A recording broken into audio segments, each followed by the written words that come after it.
It's 5 o'clock, so we'll call this meeting to order of June 15th. We got the first thing to do is to adopt the agenda. Move to adopt? There's a second. Second. Any discussion? All in favor, raise your right hand. The agenda is adopted. Councilmember Aycock, are you on the phone? Yes. Okay, I just want to be sure I wasn't sure. Okay, next we got two closed session matters we need to go ahead and discuss. One is for economic development and one is for personnel. Will that be right? That's correct, sir. Anybody want to make a motion for that? To go into closed session? Motion to go to closed session For for personnel matters and economic economic discussion. Is there a second? Second. Any discussion? All in favor, raise your right hand. All right, we're in closed session.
I'm relying on them, so hold on just a second for me. Okay, now we're on. Then the other thing, Catherine, can we go now, Mr. Lawrence? Yes, sir. Okay. Is in this book right here, under personnel. I noticed that permanent part-time positions, at the water plant, we're funding one vacant position. Why are we doing that? He needs some help down there. Wonderful, thank you. And this is only like somebody making, I guess like 12, 13 bucks an hour working like You 19. said, what you said is he needed somebody there? Yes, he does. He really does, because Michelle Dahl is the only person he's got down there, and they're running compost, water, and wastewater. Yes. Okay. All right.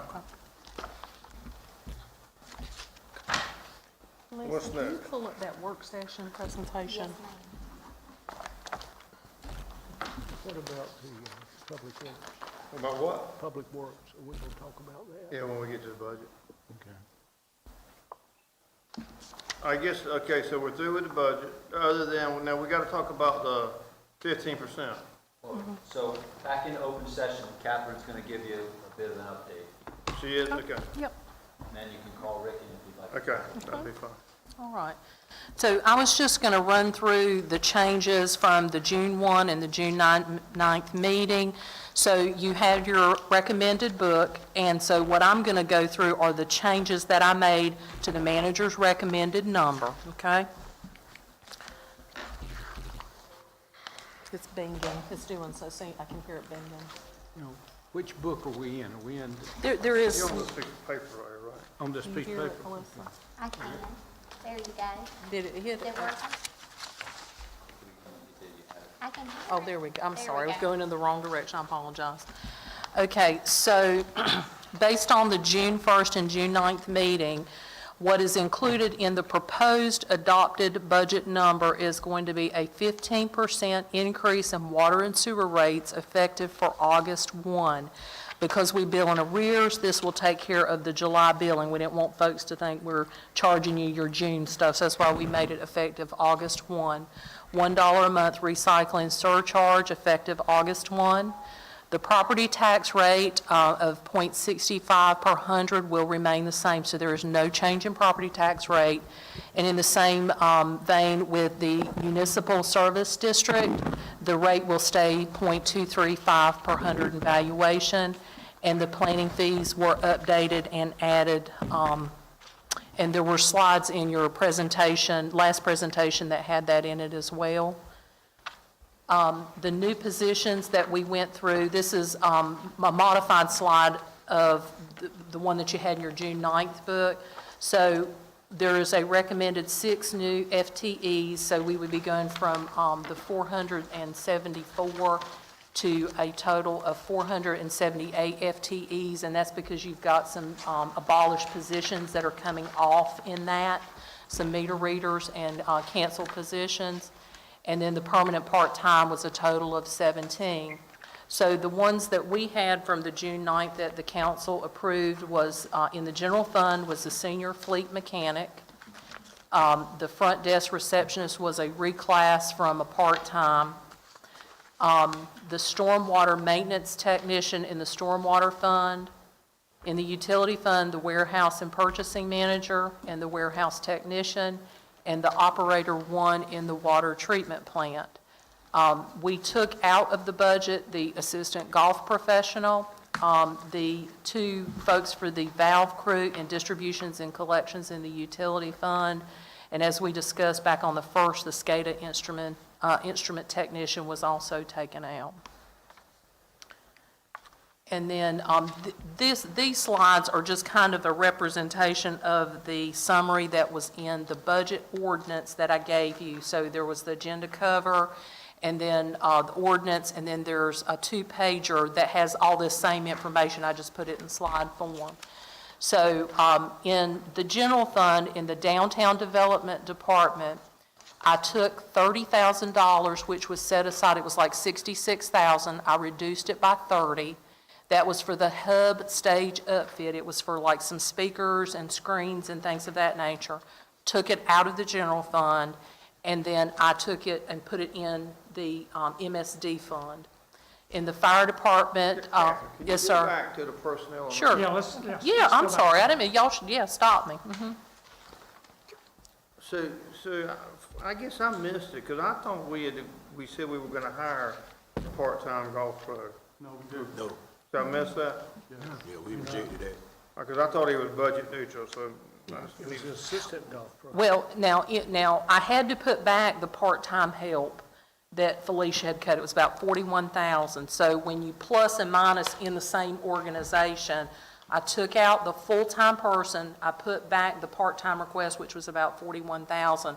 Because if you didn't, then according to Felicia, you'd have to close. You could not operate a 7-day-a-week, 365. So we put that back. Well, because it looks to me like you took out 90,000, Did. and then you put the 53 back in for the part, so you had a net savings of 36,000 more or less, right? Correct, and that went into the Parks and Rec because Felicia and Obie and the manager did a reorganization in golf, and it was effective June 17th, okay, so it's in this fiscal year, but what they did was the turf person was 75-25, so, no, I'm sorry, the assistant golf professional that they had, Anderson, was he was 70. Superintendent, I'm sorry, he's superintendent. He was 75-25. 75% golf, 25% Parks and Rec. The other guy that did the turf, Mardickey, was 50-50. He's paid more than the Anderson fella, so when they reorganized, Obie, there are two people now in golf, Obie and the Doug Anderson. Anderson fellow, 2 FTEs. The other gentleman went 100% back to Parks and Rec. So one of the reasons that number you're seeing on your sheet is so high is not just the golf FTE we took out, but it is also that reduction because the other gentleman, Mardickey, was paid so much more than the other gentleman. That has to go back to Parks and Rec. So that's one of the reasons it's such a high. Is Mardickey gonna still work at the golf course? He is going to be the superintendent for the sports turf only. So Anderson will work directly underneath the director of golf as the golf course superintendent. And where is your help for the golf course? Are they under the part-time? I mean, where's this? Yeah, part-time, It's gonna cut the grass. part-time help. That's why we had to move the money back to part-time. Well, Yeah. that was there. That's a little different discussion, but It's all netted out in that one number because, like I said, it's multiple accounts. You have to deal with all the benefits and things. I didn't want to give y'all all that detail because I know you wouldn't But care about that it. didn't change the part-time help that would be cutting the grass in the summertime. So I added 41 back to the part-time help. The golf course has 4 people that are permanent part-time out of the 17, so they get benefits on top of that. So you have to increase that number. So when I churned all of those figures through, that net number, that reduction in golf went back to Parks and Rec. All right. While we're there, I see we have a all-terrain vehicle, a golf range picker that's 12,000. The department request was 10,000 with the city manager. He recommended 12,000. Yes, sir. Where are we at with the all-terrain vehicle for the fire department? Are you able to locate funds? Yes, sir. So when I'm doing all the plussing and minusing here, if you'll see there on the second line, the amphibious, we added that 35,000 for the fire department to get that rescue vehicle. So that is in there now. What are we currently using, to pick up balls at the golf course? Doesn't the one we have already work? They're using a golf cart, which isn't appropriate for the job, so it's going to wear out and break. And plus, the director of golf recommends using it for its purpose, to be rented. They're short quite often, especially with COVID, with one person per cart. So I think the number you mentioned, 12,000, was what they thought it would cost new. Our director of golf thinks he can probably find it on the used market cheaper, and that's why I believe we gave him the 10,000 amount you just mentioned. Well, initially, they asked for 10,000, you recommended 12,000. That was Obie. He wanted a little, something else, some other safety feature, so he said, will you give us 12 instead of the 10? And that was in discussion, so that's why we Okay. upped it to that. Yeah. Oh, so, let's go back to the positions, there you go. So Rick, this is for the council now, Rick called me Friday, and he wanted to know if I would bring up, or if I would ask the council, instead of doing a 15% sewer increase, would we do a 17.5% sewer increase? Which would give him enough money to hire his to buy his valve truck and his 2 people that he needs on that list, because he says he really needs to start doing some valve work. So I told him I'd be glad to bring it up. If y'all want to hear anything from Rick, he's here, right? Yeah, let's hear.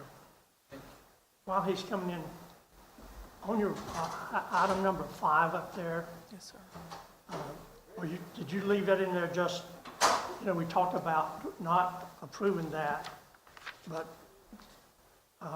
hiring a procurement person? So should that not be no?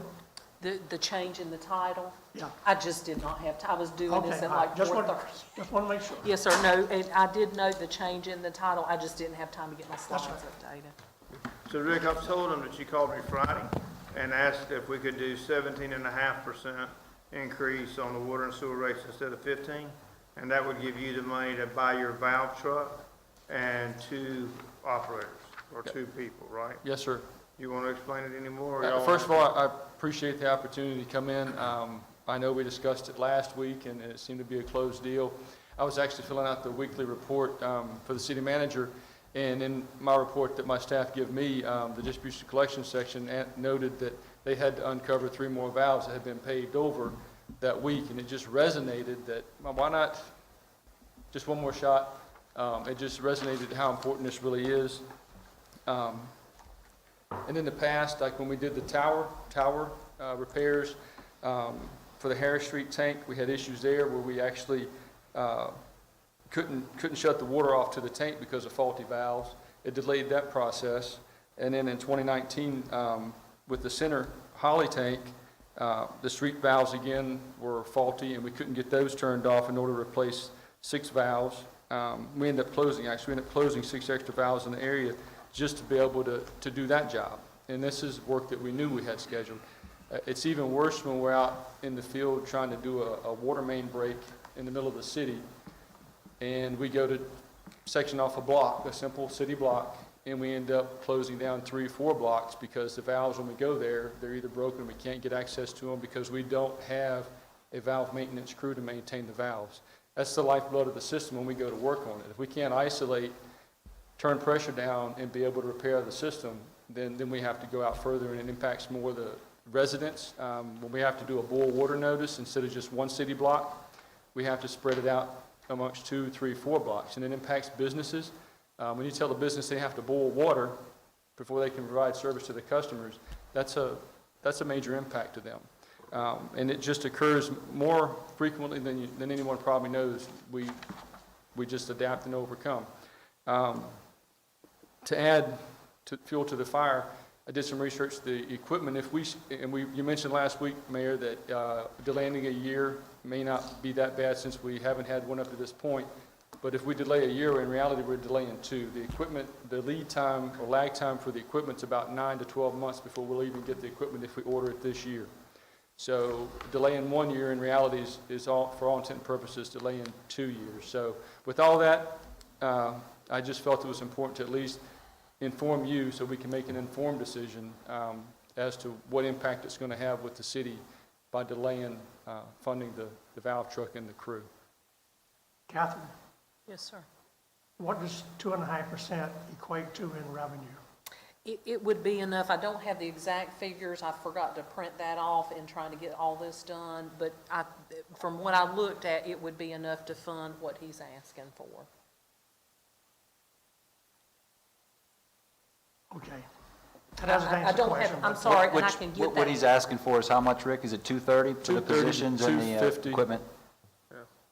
And the truck was like 140 or something? 147.5 and the 2 positions. I'm sorry, but I can get you a more specific number. if you need I it. don't know how we can wait much longer on that. I'm glad you're here, Rick. I wanted to go back pertaining to the street sweeper. Like, what's your plan once you get the street sweeper? Because what I've noticed street sweepers coming around, there's no notice for people who have cars that are blocking drains to move their vehicles. So I don't want us to invest $276,000 into a piece of equipment, and we're just burning gas, we're just paying for labor costs. We have to implement something where if they're coming by weekly, that people who may live in those areas, they know not to park their vehicles there. So what is their plan gonna be for that? Councilman West, let's stay on this. This is part of this because We'll we come don't back have to a- that, but we're No, on the sir, truck sir, now. please, if we Sir, don't, we're on the valve truck right now. it's the same, It's you not. just finished the valve truck. It's not. It has nothing Listen, to do with the let me valve truck. finish, I have the floor, sir. No, you don't have a floor. I do have No, the you floor. don't. You're You're not gonna have, interrupting me. we're gonna talk about the You're truck. interrupting me. It take a second for him to answer this question. It take a second while you're arguing with me. So Rick, I just wanna know, if we're gonna get this truck for you, we don't want it to be in vain. We don't want people parking their cars where the main purpose you said the street sweepers for, to make sure that no dirt, debris go into our water system. So what plan of action will you have for that? Trying to notify individual neighborhoods, that's a major feat to overcome. We don't have a system in place where we can, a day or two out, or if we can plan a week or two out to notify individual residents. If there is such a thing, then I'd be happy to implement it. We can look into it. As far as I know, it's sporadic. The number of vehicles that are out there, we do go around the few that are in our way. But I can look into it and see if there's some way that we can, this notification, I mean, you're talking 14. Most municipalities, they have signage on certain days of the week, certain times. You should park your car somewhere else because the street sweeper will be coming through. So, in my opinion, that's a simple fix. They probably have a more robust system where they actually have 3 designated or 4 or 5. They probably, well, Raleigh, they probably have a dozen or better, just strictly street sweepers, that's all they do.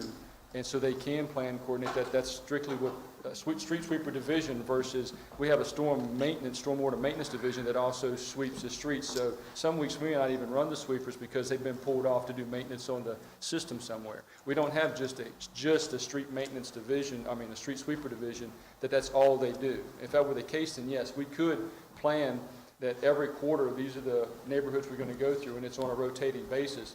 But ours is more, I want to say random, but it's not as predictable. So we would have to, there's no way that under the current manning that we have, designate 3 sweepers that's all they do full-time, come up with a schedule, and these neighborhoods are done the first and third Wednesday, or there's just not that much predictability in what we do as far as street sweeping. Well, I don't think that we should invest $276,000. Maybe we should use that for your valve over there instead of purchasing this. Well, I think what we have is effective in keeping the debris out of the system, a lot more effective than not doing anything, which is if we don't invest the money in new sweepers. We went 2 or 3 months this year that we didn't sweep anything because we had all 3 sweepers broken hard. They were down and we could not sweep. So I think we can look and see if we can do it more effectively, but without strictly hiring the manning and having 3, 4, 5 operational sweepers that we can put on a rotation. There's no way under our current manning and equipment scenario that we'll be able to do it that way. But I think what we do is effective. It's a whole lot more effective than doing nothing. Okay, we're gonna move back to the valve truck. I heard the council member Broadway thought it was a good idea, and then Councilmember Williams moved on. So, I guess to any of you other council members, I would support that. do what? I said I would support that. You would support it? Councilmember Matthews? No? Councilmember Pollock? Not the street sweep. No, we're not talking about street sweep, we're Okay. talking about the valve truck. Valve truck. We've moved back to the valve truck. That is contingent upon the increase? Yeah, that's contingent upon the increase. So you're saying, well, Mayor, I would support it. Okay, thank you, sir. so for a point of clarity, the 17 point, whatever percent would be 17.5. but the valve truck And 2 people. and the crew, but that's not having to do with, because I'm in agreement with The council. street sweeper is It's already in the something totally budget different. and another line item. Okay, Okay, so it, I don't know why we're mixing mud and water. Right now, we're talking about the valve truck and the 2 people. And if we're gonna do that, it's gonna cost 2.5% more on the, amount we raise. Okay, well, they're two different entities, the streets, the Yeah, grant, the totally. valve covers was okay Totally. with me, but not the streets, okay? Totally. I was getting them mixed, combined. Okay. Mayor, I agree with Councilman Polak. So did we? Well, you just said a minute ago, you agreed with what Rick said. Well, I agree with not having the street sweeper, but I agree with the valve tester. Okay, all right, I'm with you now. All right, so on the valve truck, you said yes? You said no? Yes, I got you, Gene, I got you. What did you say, Tosh? I said yes for the valve. For the but not valve yeah, truck? not for the- No, and you said yes, okay. So there's enough votes here that we would take and do the 17.5%, and we would add the valve truck. Okay. And the And the crew, Right? and the crew, correct? Right, Okay, right. That takes care of that. okay. Now, the street sweeper, I don't even know, it's in the streets and storms? It's Stormwater. in stormwater utility, it's a separate fund, it's not general fund, it's a separate fund. Where And I- we're collecting the tax for. And I can tell y'all, the street sweeper has been a problem, I don't know, for 3 or 4 years. I mean, it never works, it's this, it's that. I don't think there's any question that we're gonna sweep streets, we need a street sweeper. But I'll leave that up to y'all Well, too. my question in addressing the street sweeper, if it rains for 5 minutes at the intersection of Ash and Jefferson, I don't know I mean, I'm guessing what I'm asking is, what is it really doing? Because if you go down there today, I mean, there's cars, I mean, I couldn't make a right turn, the water was level with the grill of my car.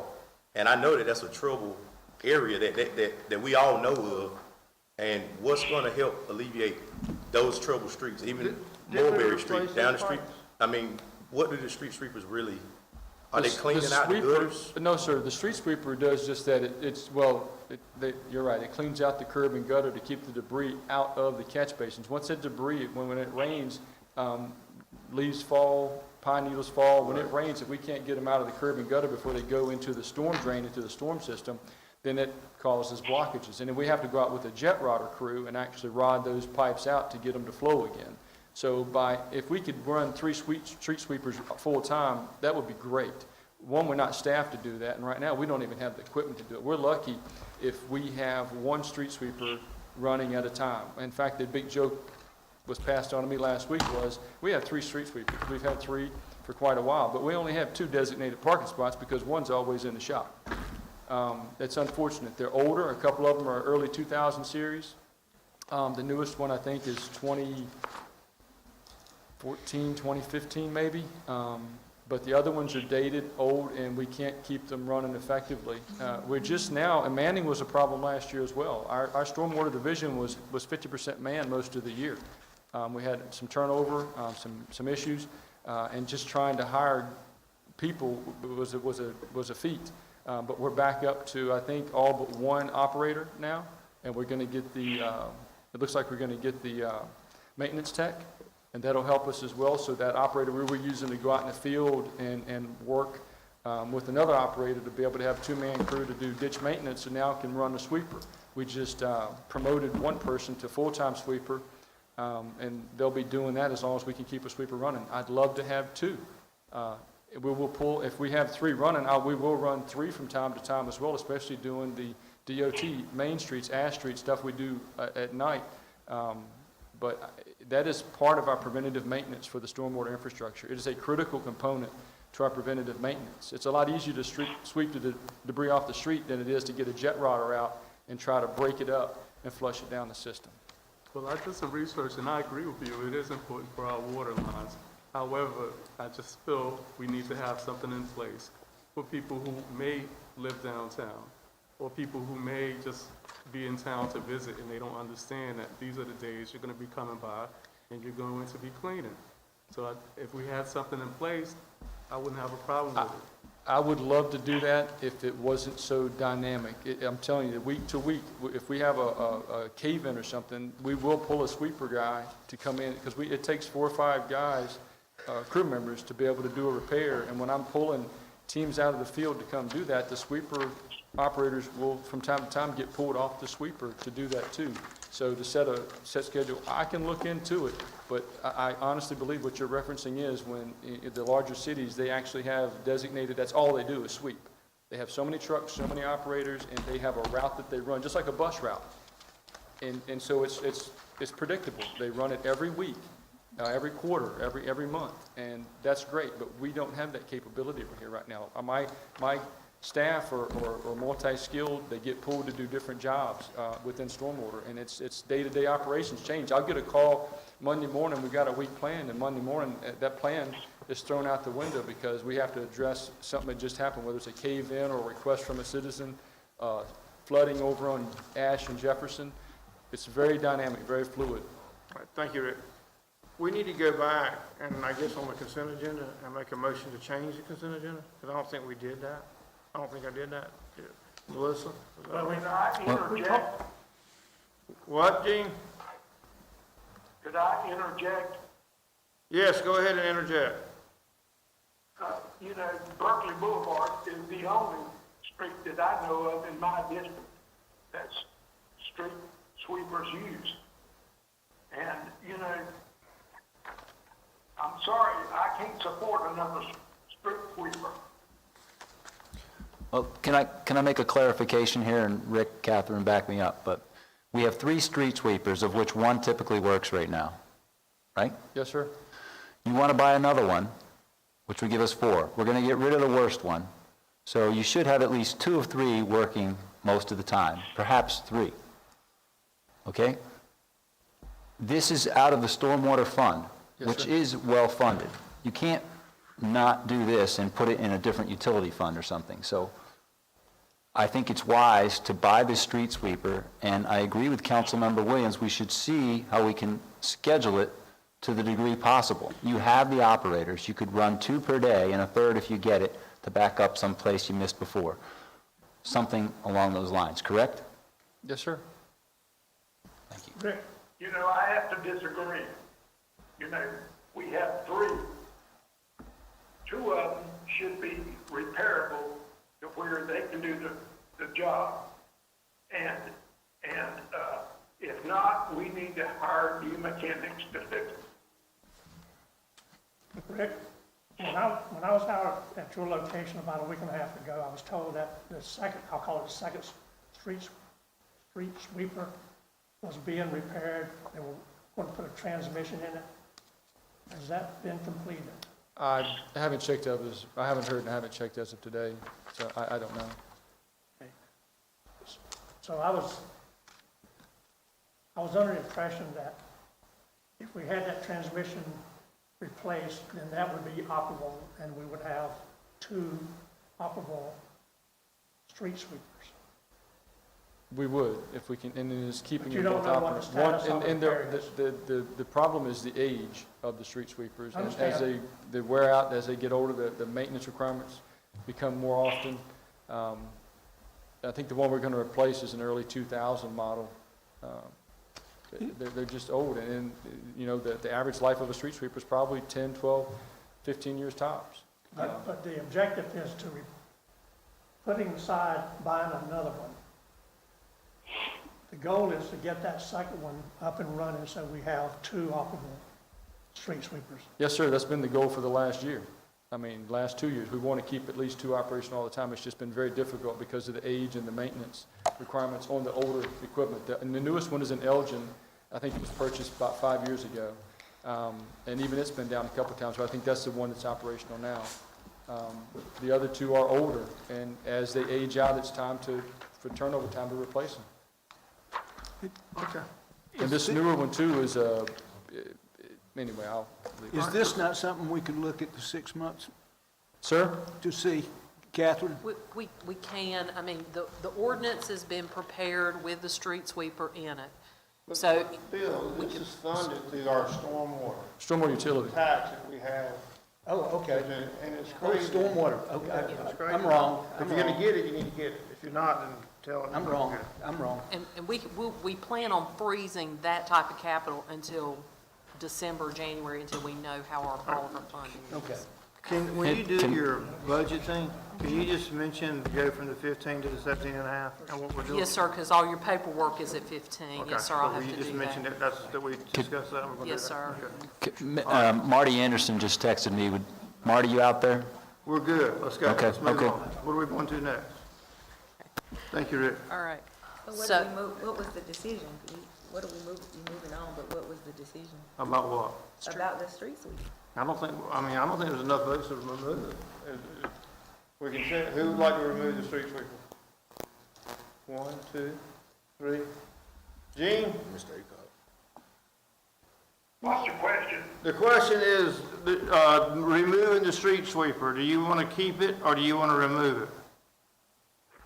I'd like to temporarily remove it. I think, that there's a lot of other things in the budget that we need to take care of before we do a street sweeper. But you're not listening to me, man. The street sweeper is in the stormwater budget, okay? And that's part of our stormwater I program, understand that. okay? So if you're gonna do it, that's the money and that's the place to do it. And putting it off, well, I'm not sure, what do you feel like that does? Well,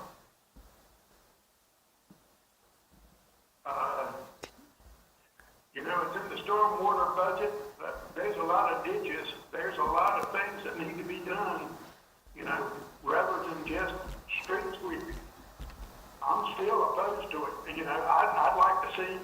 I'd like to see ditches in my area cleaned out. Okay. Did anybody make a motion to? Mimosa Park, in that area, those people are suffering.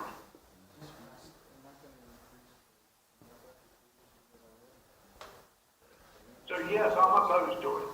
Okay, so there's 4 people opposed to doing the street sweeper. I'm for it. Are you for it or against it? For it. For it or against it? I'll be for it. So it'll be a 4-3 vote. So right now, we're gonna remove the street sweeper from the budget. Okay?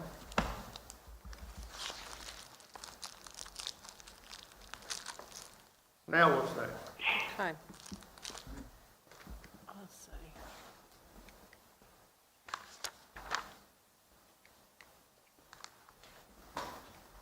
I'd like to hear what Marty had to say before we move forward, if that's okay. From our engineer, Marty Anderson. Yes. Marty, are you out there? Yes, can you hear me? Yeah, you had some comments to make about the street sweeper. Would you mind doing that? Well, the street sweeper program, it is part of our Phase 2 stormwater program. And it's mandated. I mean, we have to have street sweeping. It's also funded by Powerful Money, which Catherine can talk about.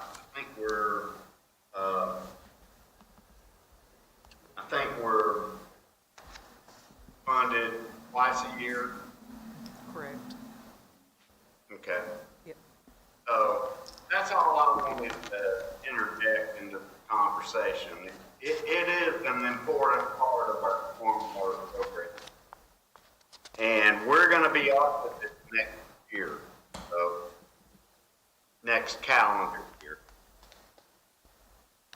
Miss Catherine, is he saying that the street sweeper is funded through something? I'm not talking about the storm. What is he referring to that is funded? So, part of the gasoline tax that you pay at the pump funds POW bill, which we use for street maintenance, use it for street paving, doing street sweeping is another eligible expense. So labor, equipment, things of that nature. We spend well in excess of our POW bill allocation. I could use POW bill money to buy the street sweeper with. I probably would continue, my recommendation is to fund your street maintenance department and then let the stormwater fund, because it does have a healthy fund balance, and we're going to finance the piece of equipment that we were okay, and we had sufficient reserves in order to be able to do that in the stormwater fund. But it is eligible expense, though, for that. Did that help enough? Did I explain that enough, the POW bill? I mean, if we could get some clarity that there will be some type of signage in place, then I would gladly change my vote. But I don't want it to be a waste. We have a piece of equipment that really isn't doing the job properly. I mean, my thing was if the machine can pay for itself is what I'm saying, and if, then I'm okay with supporting that if, with that new information, and that's stuff that we need to know, because I'm in the blind here, so. Thank you. Mr. City Manager, you think that you can put something in place where we can have signage? I think we could probably create a schedule that we could post, just like your garbage. You know, you're going to be picked up at a certain period once a month or whatever. We'll come by the street and ask that you park off of it. And then we would execute and do it to the degree we're able. I mean, if a car is parked there, probably have to go around it. But And generally speaking, they run the street sweeper at night and then first thing in the morning. so, But I think what you said, Councilman Williams, is we're not on any kind of schedule. They just go where they go, and they go when they go. And so if we could develop a schedule like we do with the garbage, then I think that certainly would make it better. And I think they only do streets with curbs. They don't do streets that don't have curbs. Well, I think any street that has a drain is what they want to try to go. And we have streets right on we have drains right on Center Street that aren't on curbs. We have curbs, drains, and then we have drains that aren't curbs. So that's why you need to have some signage, because someone who may live in the Waynesboro house, they may park Right there. over the drain, so it would be like a waste. Okay. Well, are we changing our mind, or what are we doing? So I make a motion that if we give adequate signage in this proposal, that we should get the street sweeper. Is there a second?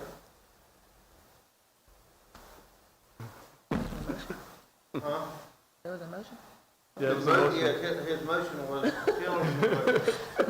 Well, I voted for the sweep. Well, you're gonna have to vote again. Tell him his motion. Tell him your motion, please, Councilman. My motion is that we get the street sweeper on the condition that we're gonna have signage in place to allow the public to know what days the street sweeper will be coming in the area. So the city manager said he could try to get a schedule like we do with the recycling. Will that suffice for the signage that you're talking about, or you're looking for something specific? Because I think we need to go ahead and clarify. I would like to see something in place, something physical, because what could happen is, if no one knows about it, later down the line, we may not be council members anymore, and they may start towing vehicles because it is infringing on the street cleaning. But if there's a sign there, then people have notification.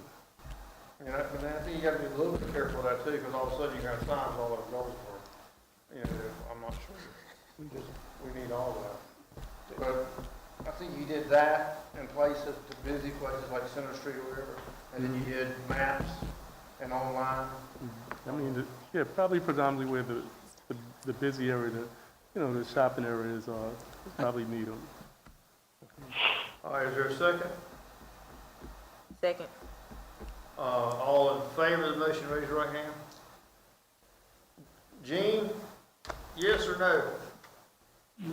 No. Okay, the motion carries 6-1.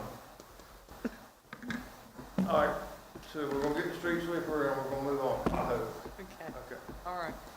So, this is this is the utility fund that we're discussing. So the line item where it says distribution collections, so that with adding the 2.5%, that 255 will go away. And so what we did to balance the rest of the budget's about a $630,000 decrease. In the water treatment plant, Mike removed an FTE request and he reduced his telemetry.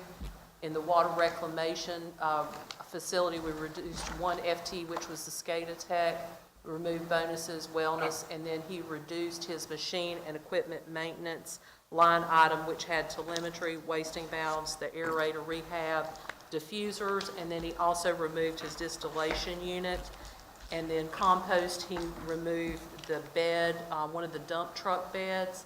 And so all of that together, we reduced the budget $885,000. However, now that we're gonna add back the crew, the two-man crew and the truck, that number will go to a reduction of about $630,000, okay? And then, for the downtown MSD, what I did was I reallocated the hub stage upfit of $30,000 by reducing, they had some incentive programs, I reduced that, and operational supplies to get the savings. So the net effect on the budget is 0, so that number did not change. What happened to the other 10,000? It went to balance in the general fund, so funding the amphibious vehicle, just the pluses and the minuses, I just left, because we could never get an idea of what that detail was. We just think it was just a general maintenance type thing that wasn't specific. Can you get us what the MSD fund looks like now? As far as like a fund balance? No, it's like, okay, where's the money appropriated now? Because 30,000 is gonna be to the stage. Yeah. Did anything else change? It will be in your detail, but let me look real quick at the book I did for y'all on June 1. What page would that be in? Let me know when you get it. So in the June 1 book, on page 51, that downtown district, not the tiny one, Mayor, it's the little bit bigger one in June 1. So to the best of my recollection, I cut the incentive grant program, it was $15,000, I cut it.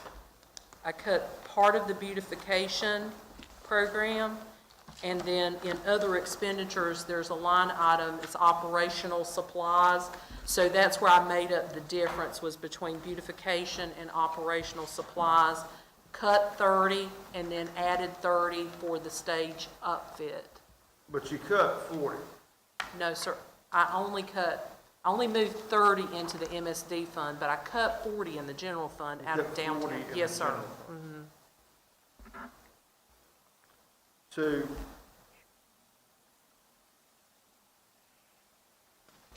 Because there was 10,000 in miscellaneous maintenance, right? Right. That we thought could be cut.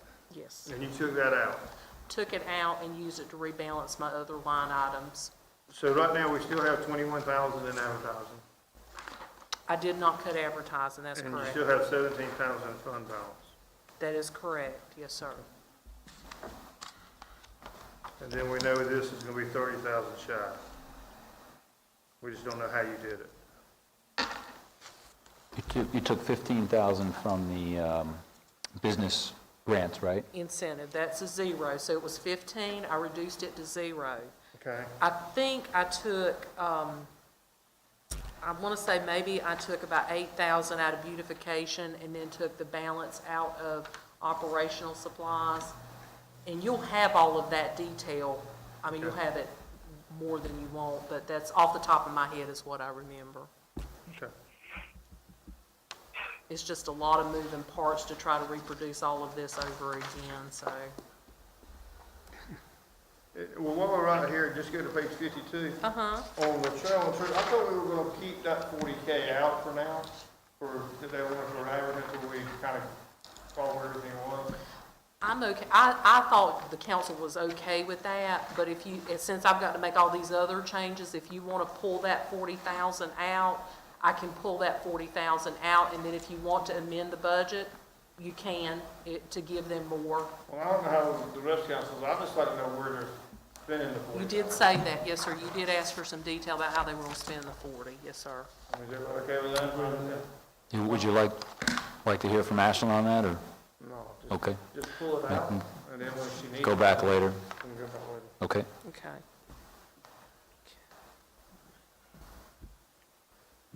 Okay. All right, so that was the only difference there. So we'll take that 40,000 out and take that out of the fund balance. And I think that's pretty much it as far as the changes. In the summary sheet that I gave you with the ordinance that has the budget changes, there's more detail there. I don't know if you have any additional questions about personnel or anything, so, I have a few questions. sure. I was looking at the Parks and Rec, their budget, and there was a few line items that I was concerned about. They had a line item in the account I'll give you a second.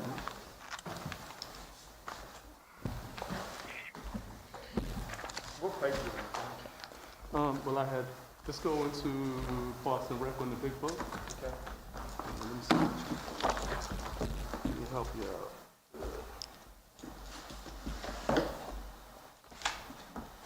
In the big book, it starts around page 295, about the last third of the book.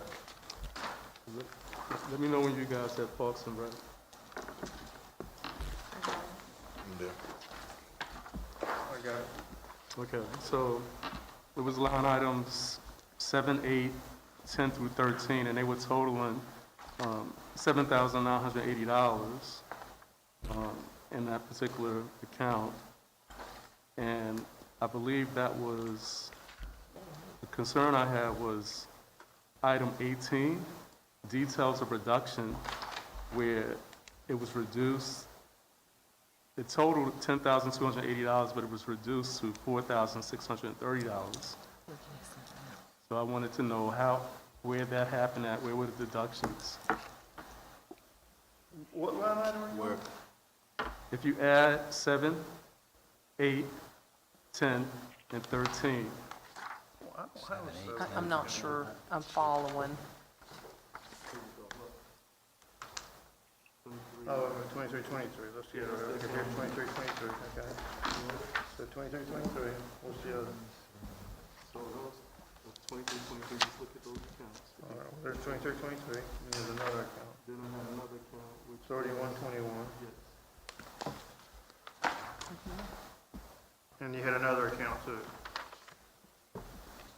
And though it was just line items in those accounts.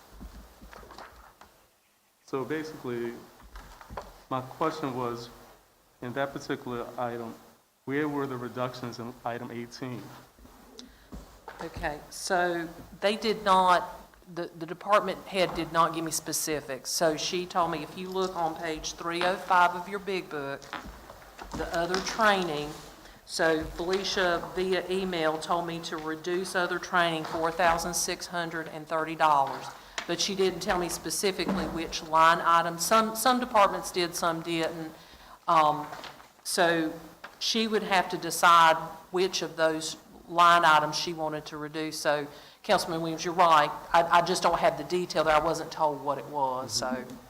I mean, I just, I know that our city manager, he said we were going to be cutting travel, and I see a lot of traveling from Parks and Rec.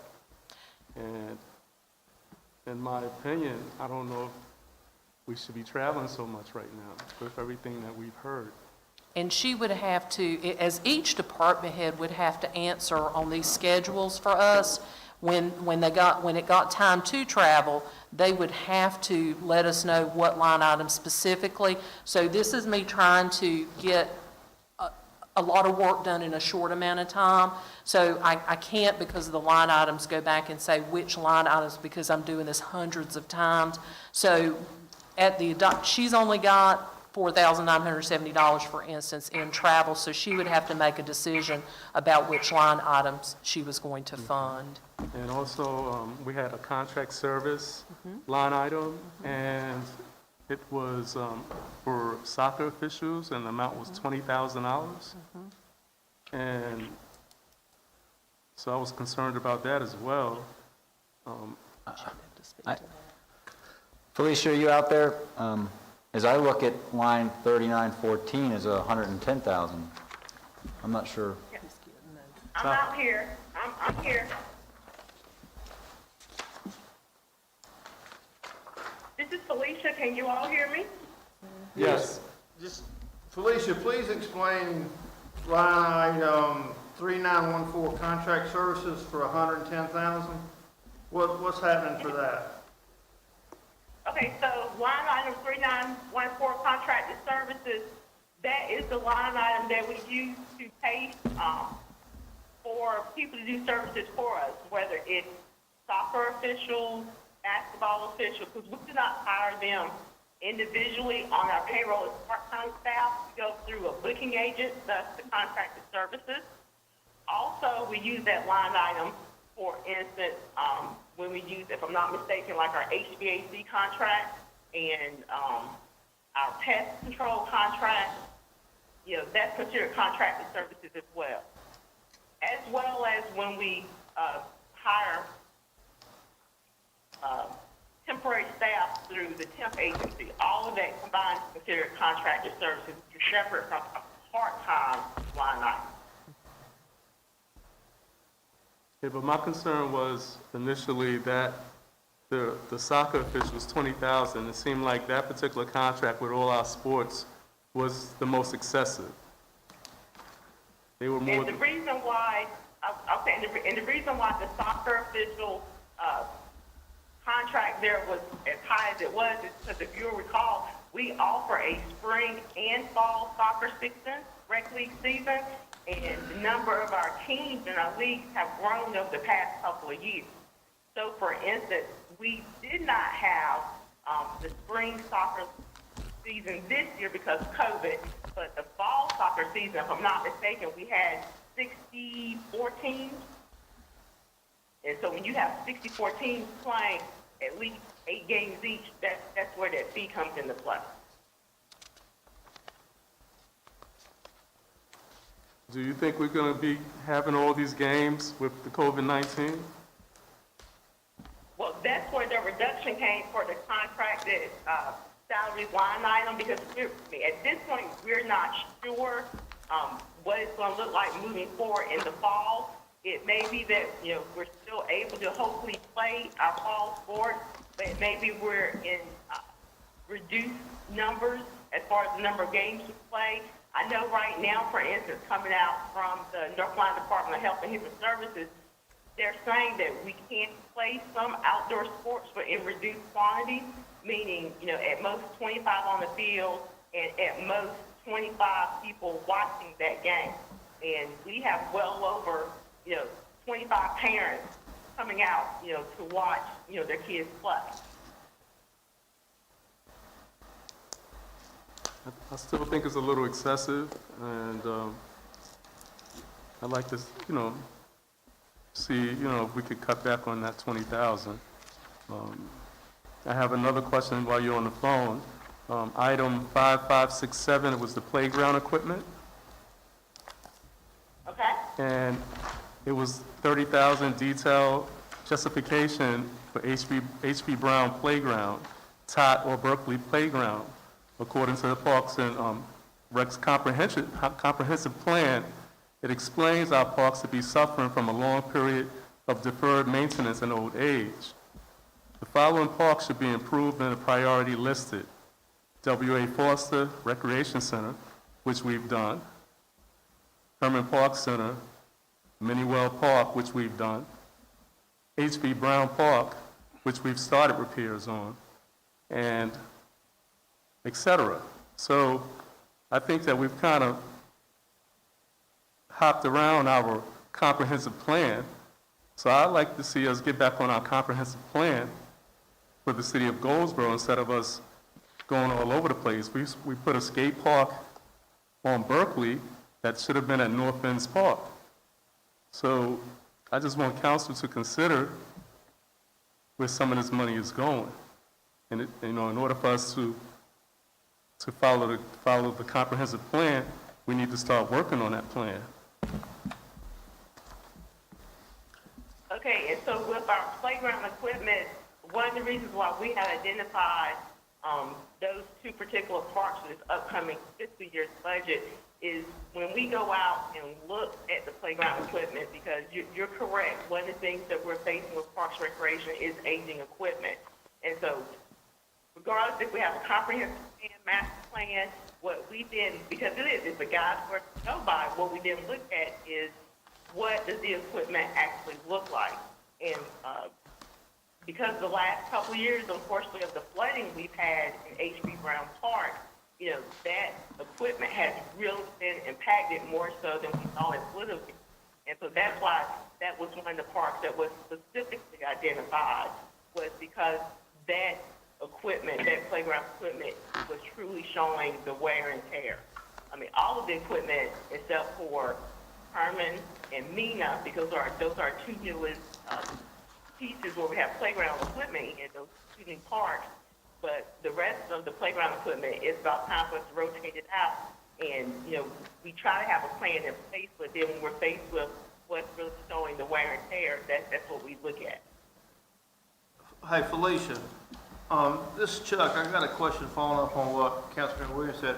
I rode by, I guess y'all call it South End Park now, on Slocum Street, by where Yes. court, and I noticed they were tearing all the playground equipment out. And we just redid that Yes. playground not too long ago. I was just curious why. Yeah, so the playground equipment there at South End Park, again, as we're going through and inspecting the equipment, we discovered that actually the playground equipment at South End Park was in worse shape than the top playground equipment that we had in H.B. Brown Park. Specifically, one of the stabilizer posts, it had just pretty much rotted through over time, or rusted through, I should say, over time. And with sand being the base at the playground, you know, it was hard for staff to see. And actually, our original plan, because we do it here, where we try to put the engineered wood fiber bark in the playground, and that was the last part where we hadn't done it yet. So we're, you know, moving stuff around to get ready for that, and that's what they discovered, because it was at the base that one of the stabilizing posts had just rusted through. And then there were, of course, other things wrong with that piece of playground equipment. So, you know, we went on and, for safety reasons, went on and took that piece of playground equipment out. To me, in the future, I think it'd be good if you would update the council on your project, on what y'all are gonna work on. Would that be any problem?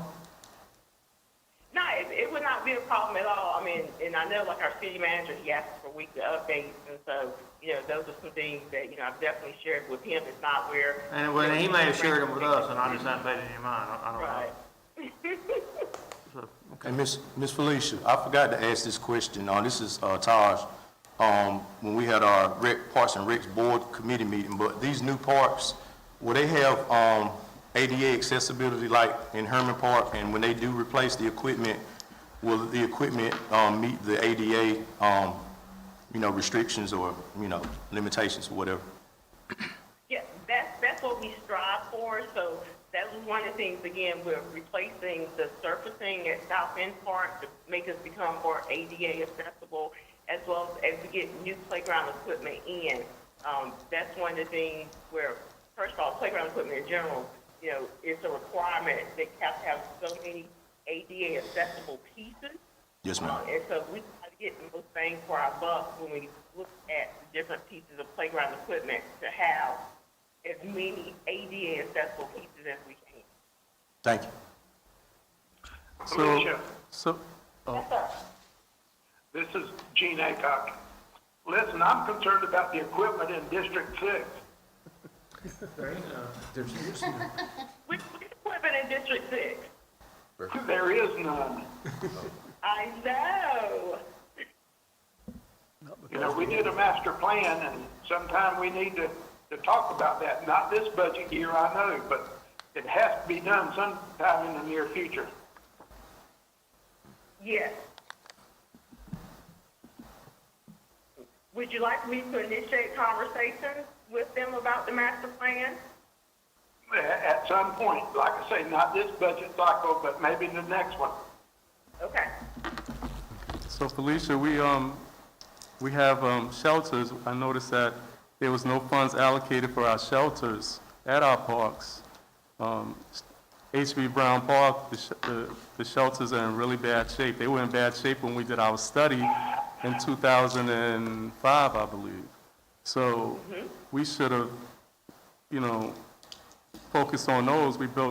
We went against the plan, and we put shelters in other places before the plan.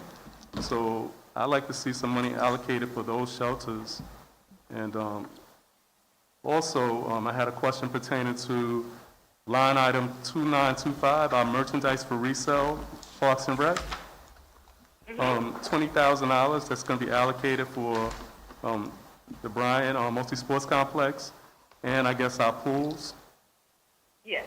I thought initially that when we had the concession stand at the Bryan Center, that we would, at the Bryan Multi-Sports Complex, that we were going to lease that concession out to a vendor.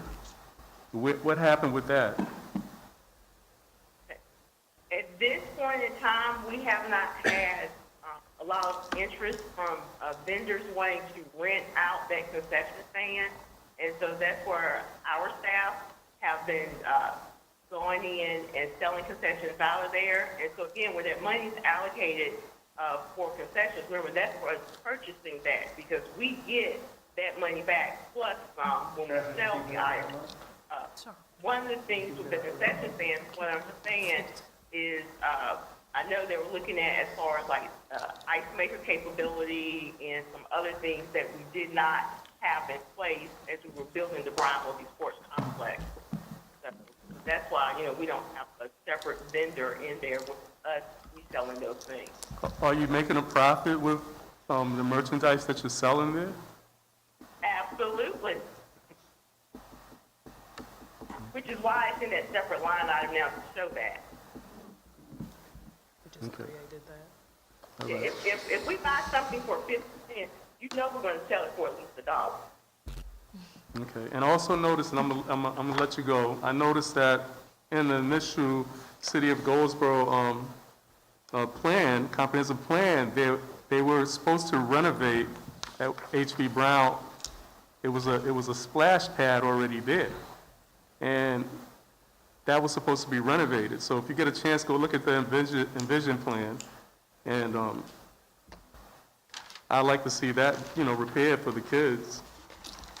Well, I know with H.B. Brown Park, and I know you're referring to like a comprehensive plan, we had a master plan also done for the park, and there were a couple of versions with the master plan. I think one of them may have called for some type of water feature. I know earlier you mentioned as far as like the shelters for H.B. Brown Park. A couple of years back, we were looking to try to put new shelters in place, but council, and probably rightfully so, decided at the time you wanted us to work on getting a restroom in place before we did the shelters. So the money we were trying to allocate for the shelter, the restroom facility that we should be up here very soon.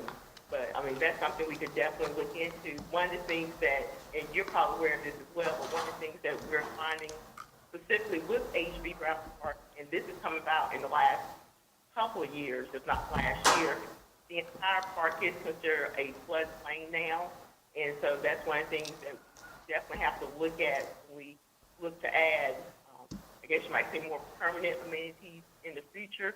A shelter, the water can go around it, but when you get to something more permanent, like a splash pad, there may be some other restrictions that we have to look at that beforehand we didn't. Just some food for thought. Felicia, I hate to cut you short, but we need to take a recess. It's a couple minutes before 7. So I'm sure we might want to have more conversation later. So if we can, I guess I would say it's 6:52. Why don't we take a recess till 7 and just be back here?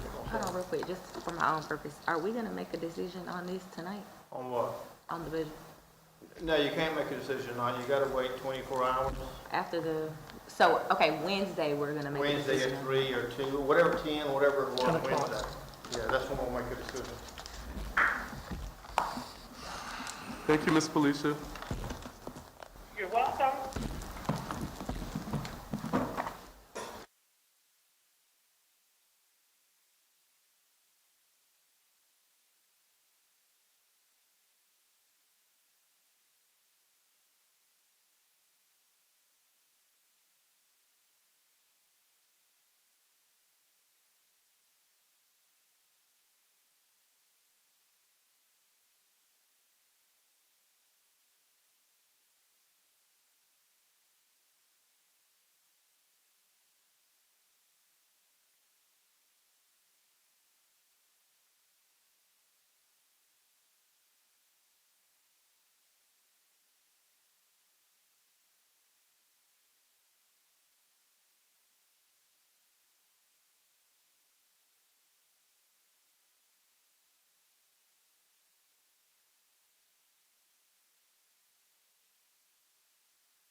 At 7 o'clock, we'll call this meeting of the Goldsboro City Council, June 15th, 2020 to order. Councilmember Aycock, you with us? Yes. Councilmember Aycock is with us by phone tonight. If you would, please rise and let's do the invocation and the pledge of allegiance. Who's doing the invocation? I am. Are you? All right. Bow your heads, please. God, thank you for this day. Please touch each one of us sitting around this table. Give us a calm spirit and guidance as we make decisions for the city.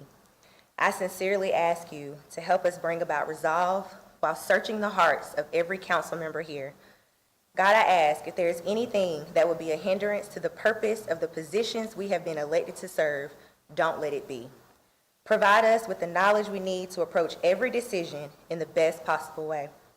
I also ask that the decisions we make in this meeting will be carried out for your will and not our own. In your name I ask these things. Amen. Amen. I pledge allegiance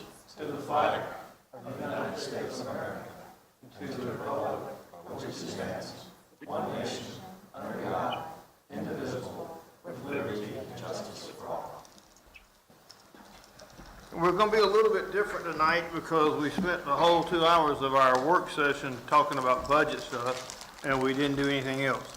So we're kind of behind. Our next item of business would have been the Connectivity Committee, item 1B, and we're going to put that off. Then we're going to go on to the agenda new business, and we'll have the roll call. Mayor Allen, Here. Mayor Pro Tem Broadway, Here. Councilmember Williams, Present. Councilmember Polat, Present. Councilmember Matthews, Present. Councilmember Ham, Here. Councilmember Aycock. Here. All right, we're all here. Now we have the approval of the minutes for the work session regular meeting of May 18th, 2020 for adoption. Move to adopt. Is there a second? Did you second it, Brenda? No, Aycock. Any discussion? All in favor, raise your right hand. All right, the minutes are approved. Any opposed? Yeah, I think it's 7-0, Melissa. Thank you. Presentations, we have none. Public hearings, our first one is item B, Ace Hardware.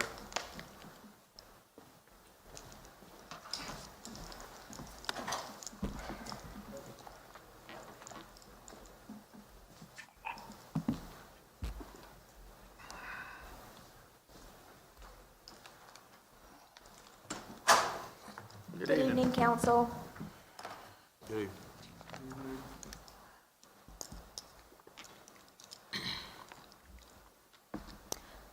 Item B is CU 420 Ace Hardware and Flex Space. The property is located on the east side of Molly Drive between Miles Lane and Southeast Drive.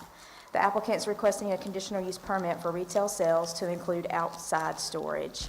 In conjunction with the request, the applicant is asking for separate site plan approval for the construction of roughly 21,000 square foot multi-tenant commercial center.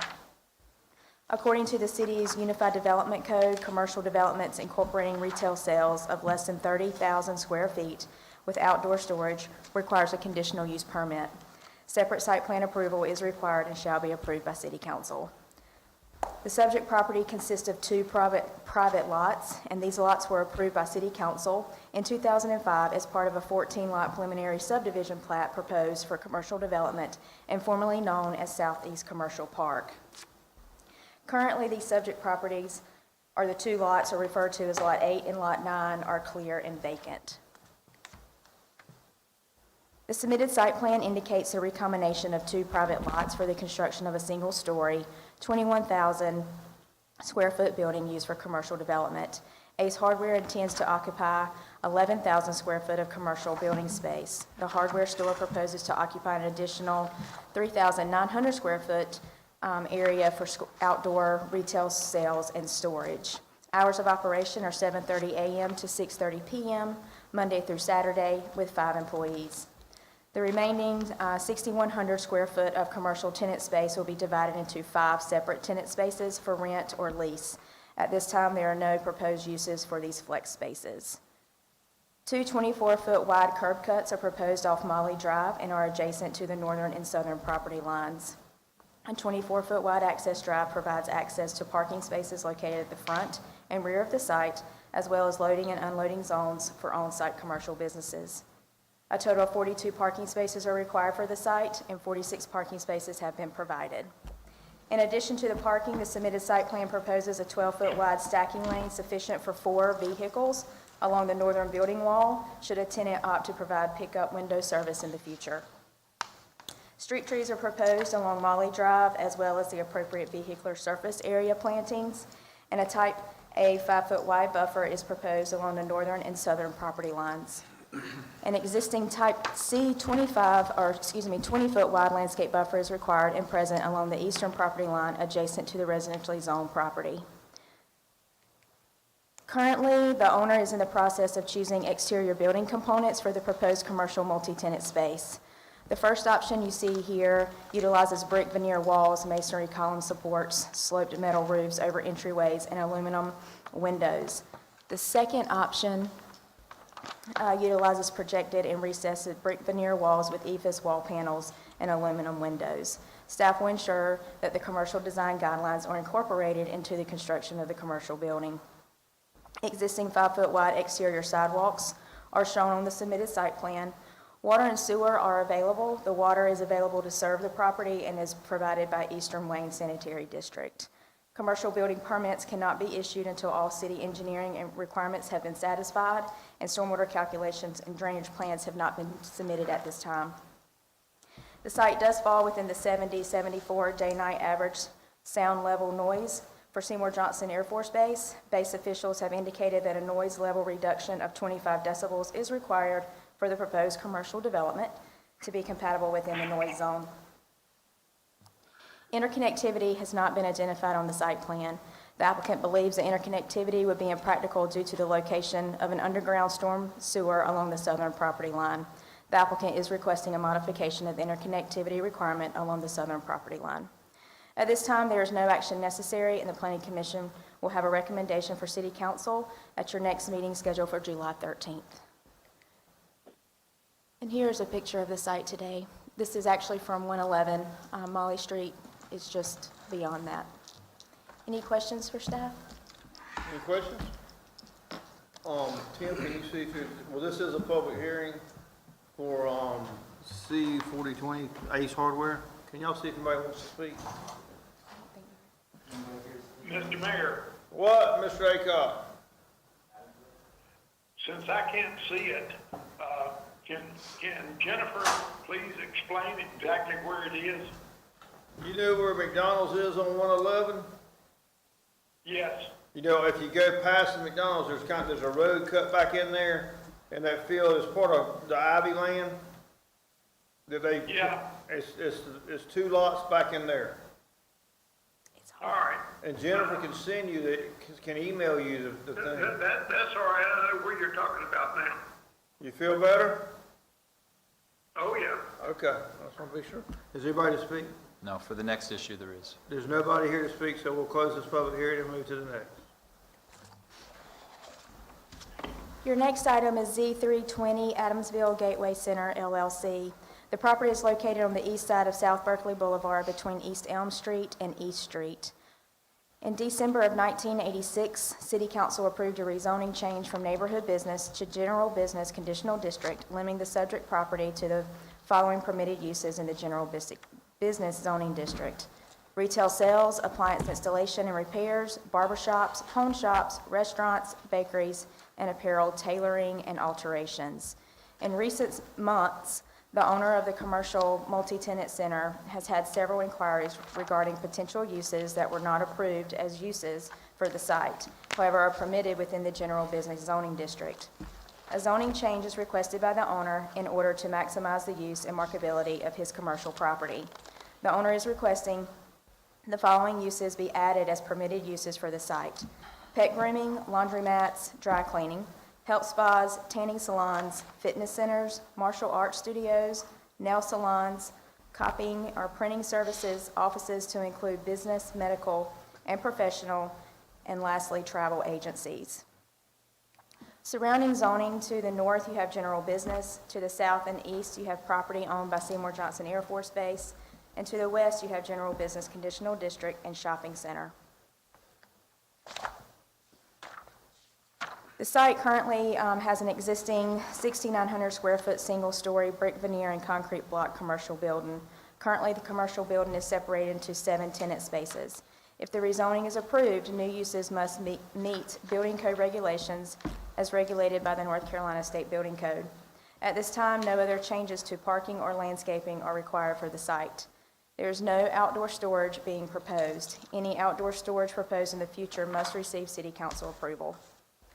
The city's comprehensive land use plan recommends commercial development for the property. The site is not located in the accident potential zone or within the noise overlay district of Seymour Johnson Air Force Base. Since the property was adjacent to Seymour Johnson, city officials contacted base officials for comment. According to the base officials, the proposed uses requested by the owner to be added to the list of permitted uses for the site pose no commercial development concerns or hazards to flight operations. At this time, there is no action necessary, and the Planning Commission will have a recommendation for council at your next meeting on July the 13th. And this is the shopping center just as you enter the main gate off of Berkeley. Any questions for staff? Any questions? Hold on 1 minute, Jennifer, I have one question. If they do get it changed to general business, could it be general business conditional use? And the only reason I ask, if you put the things they're asking for up here and there, so that's fine. But there's also other stuff that could go in general business. It currently is general business conditional district. They're just asking for it to be amended to allow the uses that are specified in the. So they're not, okay, so they're not trying to change the zone, they're just asking for that stuff. It is a rezoning, but they are asking for an amendment to allow additional uses. So anything that is, in there, some of those uses still may require a conditional use permit, so it would come back before City Council if that is the case, but just the uses that I mentioned are the ones that are being asked to be added to its existing zoning. Okay, gotcha. Thank you. Yes, sir, if anybody would like to speak to him. They don't have to be sworn in for this. No.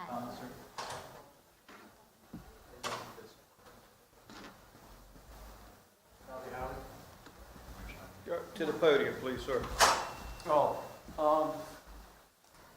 How's everyone doing this evening? Good evening. I didn't know I was going to talk. There's the shop. This is a property that my grandfather built, and we don't know when, but my brother has since been gifted it from my father, and he lives in San Diego. So I'm kind of playing in between, helping him manage the property. But he wants to put a new business in there that is a pet grooming business. But it's not zoned for that. And seeing that it's right, like the Air Force Base is right on the other side. In 1986, the property was rezoned for some reason that restricted what types of businesses could be in the property. And we're just trying to expand that. We're not trying to put in anything risque, no tattoo parlors, no bars, no liquor, but we'd like to expand on what types of businesses there are, so he doesn't have to deal with it later. So we just want to go on and see what we can get out of, which types of properties or businesses we can put in the property. Anybody got any questions? All right, thank you, sir. Thank you. Good seeing you. You as well. Can I get your name?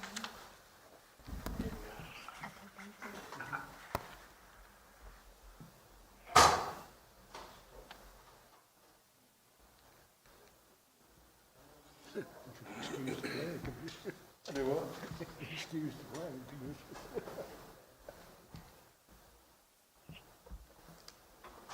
Are you in here to speak on this? It was time for me to start. Consolidated plan, you ready? Oh, no, okay, well, so we're gonna close this public hearing, Yeah. and we'll move to the next item. I thought Jennifer was gonna come back. I'm gonna be excusing myself. All right. I'd like to be able to come back and ask the city manager questions pertaining to this. Thank you.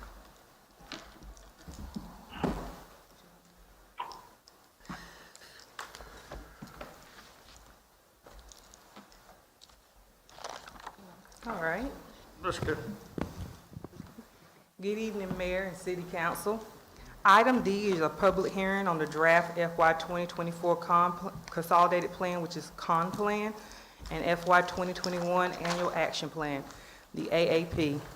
The Department of Housing and Urban Development requires jurisdictions receiving federal funds for Community Development Block Grant and Home Investment Partnership programs to develop and submit a 5-year consolidated plan. The plan identifies the needs of lower-income persons in the locality and the proposed actions to be taken to serve those needs. Goldsboro Draft FY 2024 Comp Plan and the FY 2021 AAP was made available for review and comment on May 27th and will stay open until 5 p.m. on June 25th. The FY 2024 Comp Plan and FY 2021 AAP will outline the proposed use of funds Goldsboro is expected to receive. $351,137 from CDBG, $237,076 from home, $206,554 from what is a new funding source for just this year called CDBG CVR, and that's for COVID response, and any other funds to be used in conjunction with these 3 grants. Goldsboro expects to receive $1,369,863 in CDBG funds and $1,348,095 in home funds and $400,000 in urgent repair funds over the remainder of fiscal 2024, over the next 5-year cycle. Additionally, the city will have available in FY 2021 a little over $180,000 in prior year CDBG funds and a little over $525,000 in home funds, along with a small amount of program income from both CDBG and home. Advertisement was published in the Goldsboro News August on May 12th, relative to the holding of the May 22nd virtual public meeting before the Commission on Community Relations and Development. On May 15th, there was an advertisement to the informing the public to the FY 2024 Comp Plan and FY 2021 AAP availability for 30-day review and comment period.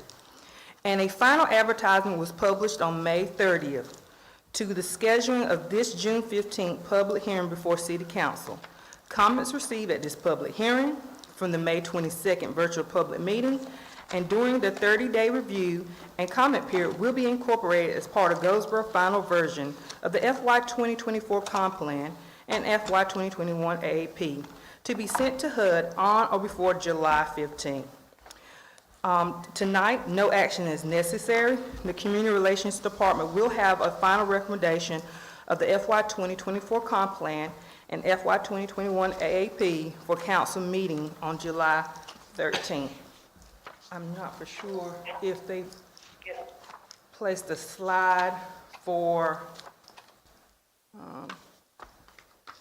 CDBG up here.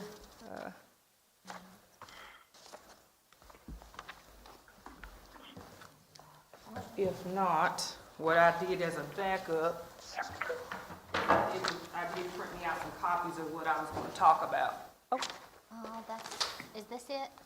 yes, ma'am. Sorry, Nicole. I'll still go ahead and give you all those. Sorry about that.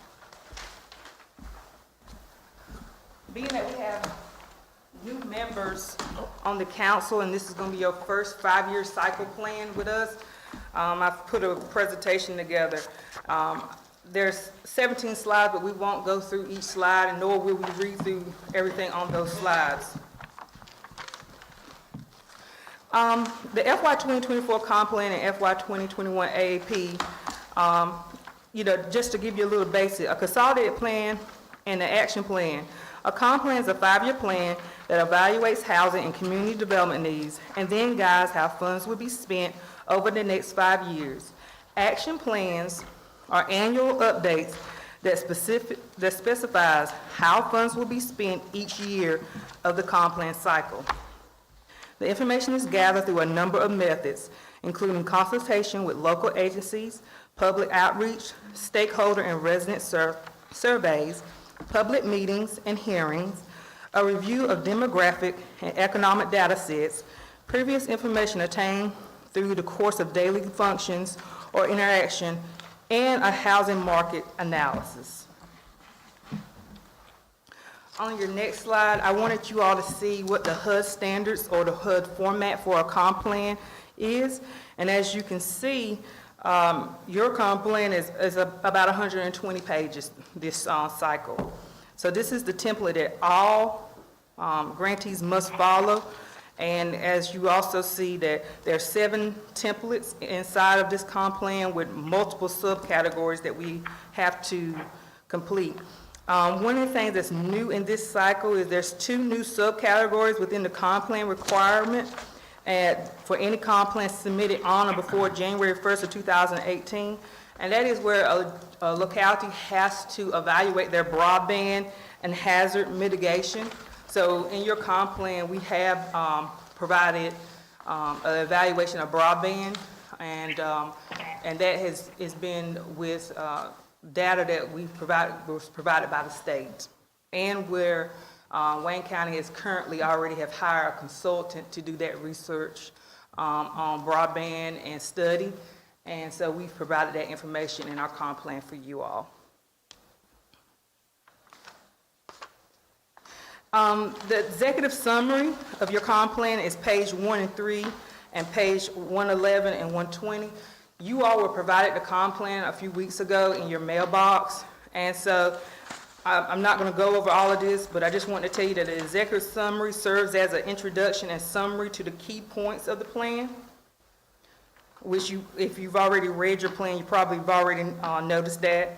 The next section of your comp plan is the process, which is page 4 through 12, and it identifies the lead agency responsible for the development of the plan and administration of the grant. It also outlines the grantee's consultation with the public and private service providers and other stakeholders. Let's skip through this next one. Need assessment is the section in your comp plan. It's page 13 through 25, and that provides a clear picture of a jurisdiction needs related to affordable housing, special needs housing, community development, and homelessness. What we have found through that need assessment, Goldsboro is finding that most households with disproportionate greater needs are implementing strategies contributing to underlying issues in health and mental care, safety, generational poverty, and amongst others to afford paying for housing and daily living. So one of the things that we are going to stress on is that this 5-year cycle, you all should definitely focus more on housing, but you definitely need to focus on other issues within those households, like providing some type of health services or funding a nonprofit that's providing health service and mental health services, as well as workforce education. The next section of your plan is your market analysis, and that's page 25 and 57 of your plan. And it provides a clear picture of the environment in which the grantee must administer their program over the course of the comp plan. What we have found from that market analysis, that Goldsboro does not have sufficient housing for households at all income levels, particularly your lower and middle class income level. There's not enough affordable housing. Your strategic plan is also considered your comp plan within a comp plan. And that outlines the availability of expected resources to meet community needs, the current structure for delivering services, goals and barriers of meeting specific goals, and how these funds may be overcome. Then finally, in your comp plan, the first year action plan, we always have to do that in your comp plan cycle, and then you start with your individual annual action plans after that. It's page 79 to 110. Goldsboro strategy this comp plan cycle will be to leverage even more through public partnerships and resources and to reinvest program income in higher potential projects and activities for low to moderate income individuals and families. In FY 2021, Goldsboro will be allocated funding in response to COVID-19 under the COVID Aid Relief and Economic Security Act, CARES Act. And that was what I had mentioned earlier. When you're developing your comp plan, you have to develop goals and specific projects after you do your needs assessment and market analysis. From this, we have provided you all 7 target goals that lead into 11 proposed projects. As you can see, majority of these projects are about housing. They touch housing in some way. These next slides I have in there, I went over last week with you all. You know, if you have any questions, I can go back to them. But what I decided to do was to give you a accumulated slide of what your expected resource availability for year 1 is. And then on the other side, it shows what you're expected to get, what I mentioned earlier, over the remaining of the 4 years within that 5-year comp plan. And this was provided in a much bigger format in your comp plan that you were provided. But I wanted you all to see these activities, these proposed activities, over a 5-year cycle of what those funding sources would be each year and what type of goal that would achieve. Keeping in mind, I only have 1 goal associated to each project, but many of these projects hit on a multiple of goals and objectives.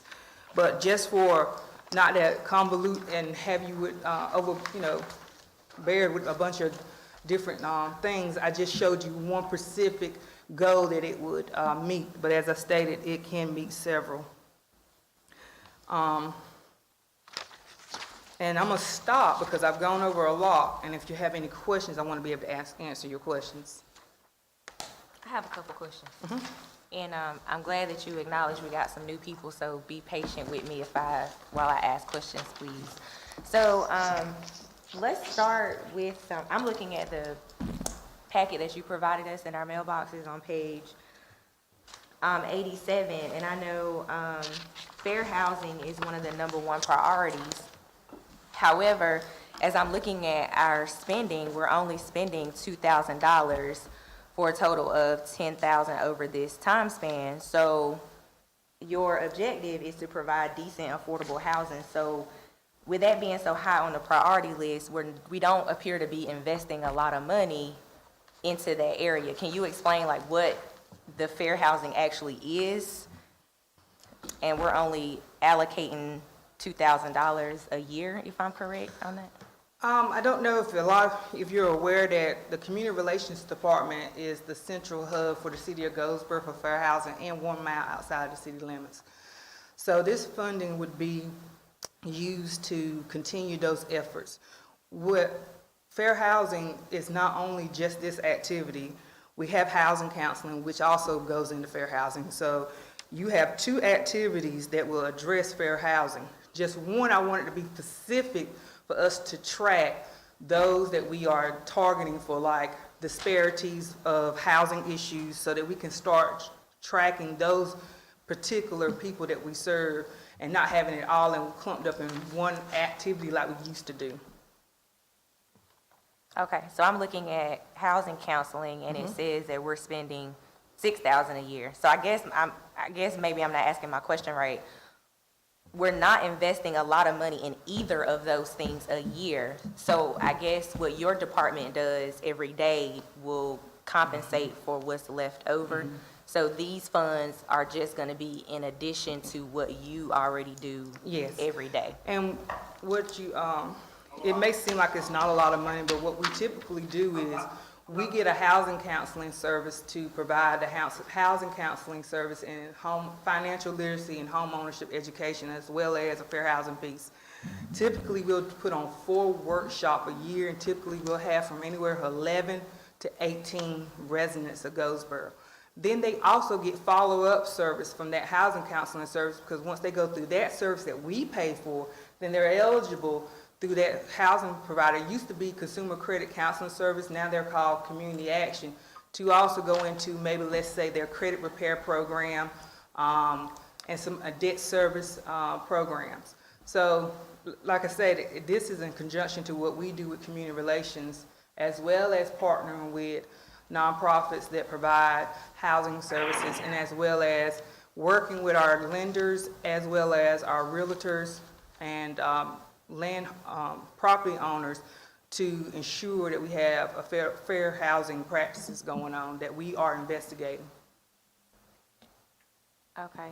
What happens to those, I was looking and we have a lot of, so the terminology carry over, that's not how you put it in the, but it's resources that were available for the previous year. You gave us that total. Where does that money go? Because it was a significant amounts for each category. What happens to that money? Well, as I brought before you all in March, and you approved for that money to go, for the home, that was a little over $525,000. You all stated that we can utilize that funding for a rental housing apartment complex project, which is in collaboration with a tax credit. You all approved for us to coordinate with Morgan's Associates to do the Tiffany Garden project off of Central Heights Road. So that's where that funding will go. Okay. You also was also informed that and I'll go back to that slide, a previous slide. You were informed on last week where the extra funding out of CBG, which is either you call prior year carryover funds, has come from. As I stated last week to you all, the public facility improvement, you had $240,000 in that line item. $150 is already for your guaranteed debt service for W.A. Foster that we have to pull out. $90,000 is remaining. The purpose of that funding is to do some type of storm drainage repair.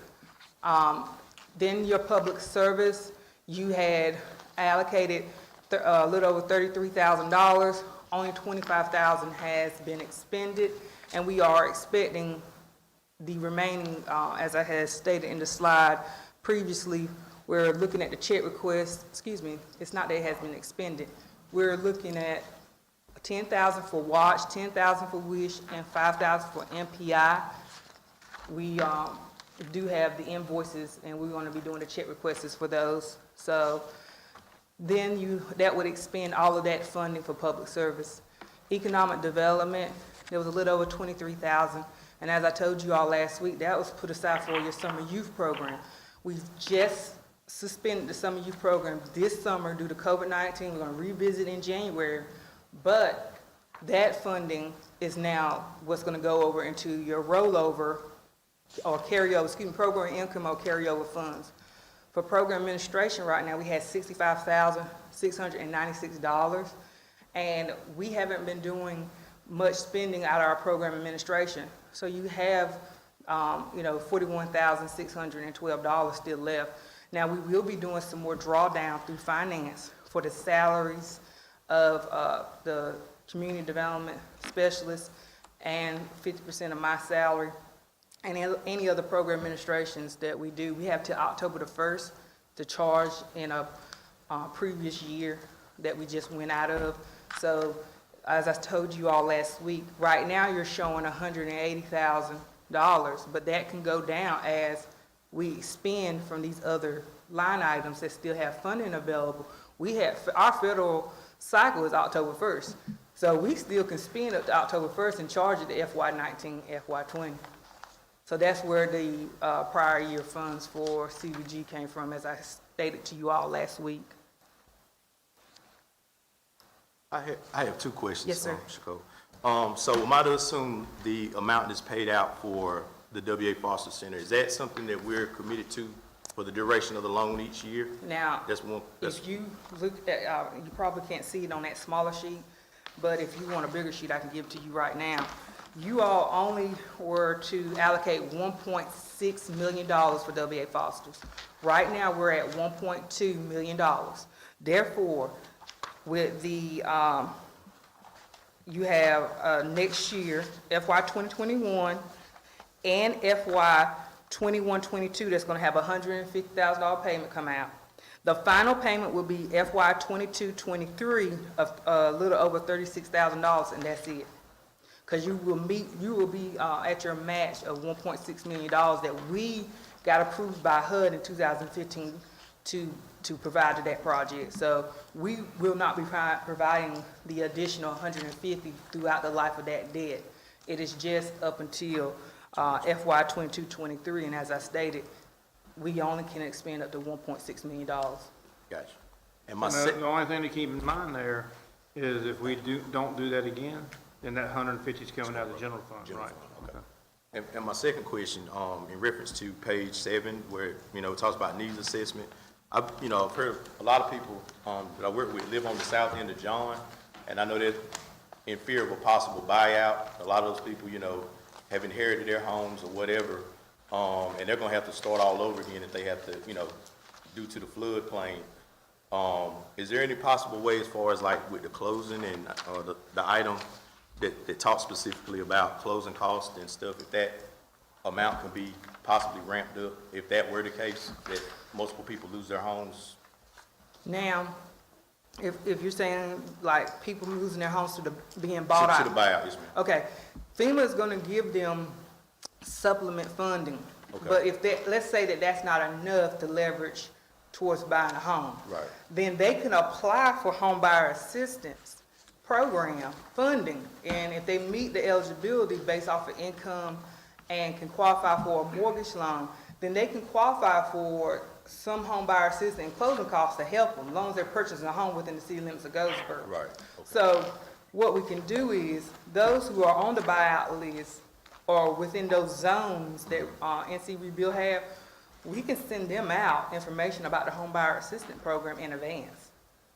We can, we work collaboratively with David Harris with the county and with Miss Maggie with NC Rebuild, and they send out information all the time to the homeowners, and we can ask them to include our information in their packages that they're mailing out to those homeowners, so that they are aware that if there is a need for an additional supplement to purchase a home, that they could go through our program and apply and see if they can get that additional supplement through the home buyer assistance program. Thank you. So I just got two more things. Do we hire more people? Because I'm looking at our program administrative fees, and they're high. They're high, and it says that it's including but not limited to the salaries, wages, and related costs to grantee staff and others engaged in the program. So I saw something else in the book, and I'm sorry I don't know what page it was on, that we pay Wayne Community College to offer the workforce training and stuff like that. Is that included in this $90,000, or is that a separate cost? That would be a public service activity. That's classified as public service. That can't be included in program administration. And I can tell you, the program administration is quite low for the salary. When you have the community development specialist salary and mines, and that includes all of our office, and also we pay for our consultant out of that to do some type of work write-ups and cost estimates for us. This doesn't even cover the salary, my salary and Cassandra, so that's why I'm being paid partially out of general funds. When you have to account that if you do travel, you do training, if you have to replace equipment, you have to include all of that in here. And it also covers salary and benefits. So this is not a lot when you have two salaries, even though mine is half out of this. This doesn't even cover all of the benefits and salaries and program costs that we go through in a year. And then do you have, I'm glad we got some of that CARES Act money, but do you have like a specific, do we have a specific strategy of what we're actually doing, instead of just, I see that we're gonna assist, public service activities to prevent, prepare, but have we created like are we doing workshops? Are we doing, what are those things that we're planning on doing, if you have anything already? Yeah. On page 97, That's where I am. of your comp plan, you see that what we did in consultation with HUD and their guidance, we developed a COVID-19 public service grant. And this is to fund nonprofits that are going to assist with the prevention, preparedness, or response to the spread of COVID-19. So it has to be a public service activity. It has to fall into some of the same guidelines of the regular CDBG public service. So on page 98, what we've done is we did consultation to find out, do a need assessment of what is the need in our area for COVID-19. Page 98, we have provided you all the proposed agency and the services that they are going to provide in response to COVID-19 with this funding that we have. As you can see, there's Wayne Uplift. They've seen a surge in domestic violence needs, as well as in the women's shelter, and they're going to help with rental and security assistant food, household cleaning supplies, and to do a beef up their support crisis hotline. You also see Goldsboro Family Wide is going to assist also with food services and a summer camp for children of essential workers and families. We're also funding wages, which is going to provide us a multitude of services of case management for homeless, homebound seniors, and other special needs population at risk of homelessness. They're going to assist with the temporary sheltering through hotels, rental deposits for permanent housing, employment training, and education. They will also do coordination with vocational rehabilitation and mental health, toiletries, food distribution, and wellness check. We're also funding Watch. We are finding that there is an uptick of visits to the mobile center because of the fear of going to a brick and mortar facility for health services, the fear of contracting COVID-19. So Watch has been meeting that unmet need or that additional need that we have in our community. So we're providing them funding to continue to do that and expand a little bit more and accommodate the CDC and social distance guidelines in those health constraints. 4-Day Movement is also being provided funding for direct essential services for individuals and families, special needs population at risk of homelessness. They are going to provide case management. They're going to provide rental services.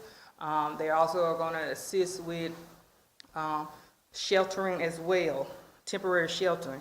Salvation Army is also an agency that we're going to fund to support families and individuals and special needs populations. They will also be providing rental and utility assistance, homeless shelter needs, life-sustaining medical and pharmacy needs. This here is a little more unique. Salvation Army will be providing where they purchase the prescriptions or the prescription for residents who are experiencing issues with purchasing their medication due to COVID-19. We all know that most seniors, I'll say this much, what we found, most seniors and low to moderate income households are spending the majority of their money with trying to maintain adequate food because of the fear of going out to eat, and so they're cooking more. They're spending their money on more cleaning supplies, and some of them are deciding not to purchase their medication, and then you're being faced with life-challenging issues. So Salvation Army already have a program set up to where they are already providing that services, so we're giving them additional funding to assist, because it's more of a bigger need now due to COVID-19, to assist our residents with purchasing their prescription through Coors Family Pharmacy. Then finally, the Partnership for Children. We're providing them with funding to support the key role of child care providers and facilities and support our essential workers and their children during COVID-19, such as health and safety essential supplies, child care costs for essential workers, and operations. Funding will also address the economic impact child care providers are sustaining with the diminishing enrollment and working within CDC and social distance guidelines. So this is also to ensure that not only that they are able to maintain some level of service, that they're doing it within the guidelines, which does cost, is a much cost to most of these child care providers. And again, as I stated, we were given a short notice guideline by HUD when they provided, so we've been constantly doing consultation back and forth with HUD on what we can and can't do with COVID money, what is an eligible activity, and these are the type of programs that we found really fit within the bill, other than trying to do a big, large-scale testing site facility. We're trying to complement the healthcare providers that are already doing what they're doing by filling in those gaps. And as you can see, there's multiple agencies that are providing the rental and utility because housing is an issue with COVID-19. Will be once we get out of this mortuary for evictions. So we're going to need some assistance from multiple agencies to tackle helping our residents get more up to date with their rental and utility bills once that mortuary is released. Any other questions? All right. Anything else? Thank you, Cole. Good This job. is- all right. And I'll just step out while we receive public comments. Sam, you gonna see if anybody wants to publicly comment? There is someone out. There is? Councilman Williams will come back in. Do what?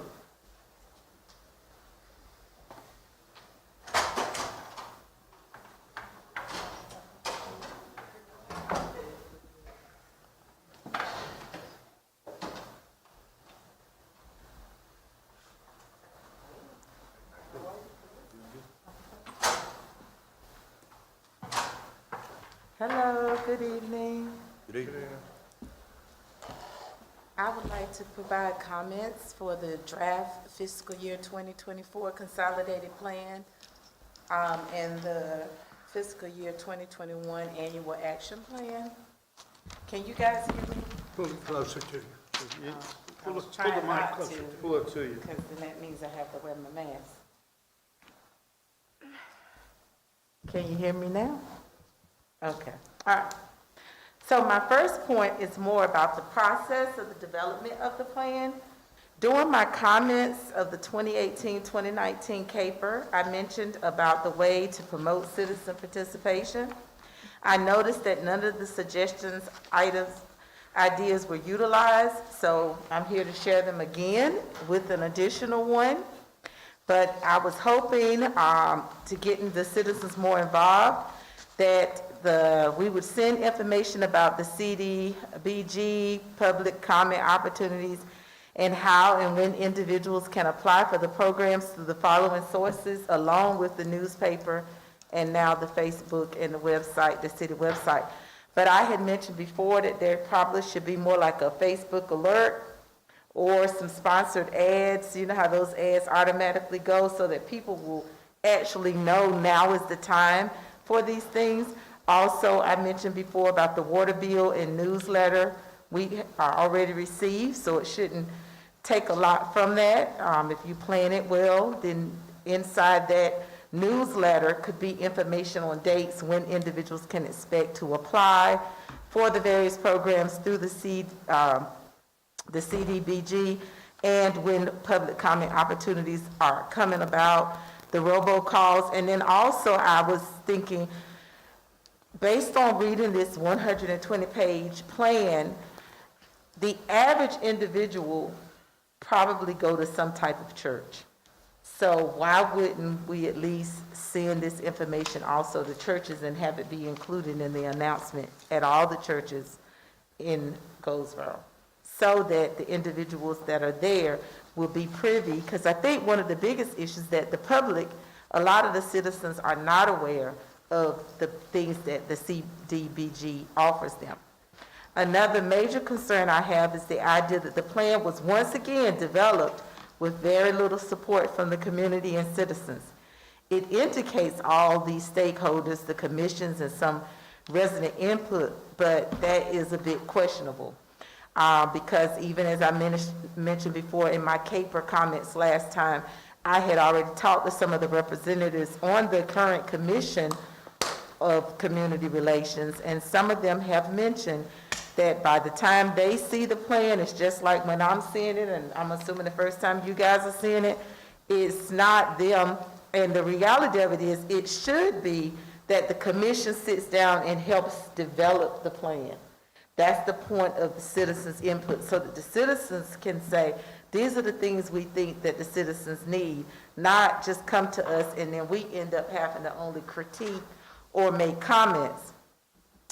Also, looking at the commission, it states that there are 3-year terms that for the community relations, and some of those individuals have been there longer than 3 years, and it looks like they've gotten a new term, which lets me know that there's something wrong with that whole entire system. I mentioned that last time in my caper, that there needs to be more accountability and responsibility to the entire community development and community relationship department. Also, there is comments written throughout the plan that all these various local organization stakeholders were involved. It basically says from page 5 through 9 that 14 agencies, groups, and organizations were identified. It was asked to briefly describe how they were consulted, and it was repeatedly stated one-on-one interviews, one-on-one conversations. Also, they had an opportunity to complete a stakeholder survey. Once again, and I'm not really just, I'm trying my best to make sure we stay positive just to get this thing going. But when you're saying you're doing one-on-one interviews, unless you have documentation to show what happened in those one-on-one interviews, how do we know what those people told you? Because interpretation, my interpretation of what I may have had a conversation with someone may be so different than the city manager's interpretation. So if we're both saying we talked to someone, it could vary. So I would think that at least there should be, from this point on, if you're going to do one-on-one interviews, then you have to have some kind of indication of what the one-on-one interview was about and what the individual said, because we got 120 pages and we don't really know that all those stakeholders agreed or disagreed with what's there. We don't, if it was one-on-one. And that's why I will continue to always say that the thing should be developed with a room full of people, all having input about how it's developed and not just comments. I am still wondering why individuals that provided comment and shared interest in the grant funding was not invited to participate in the development of this plan.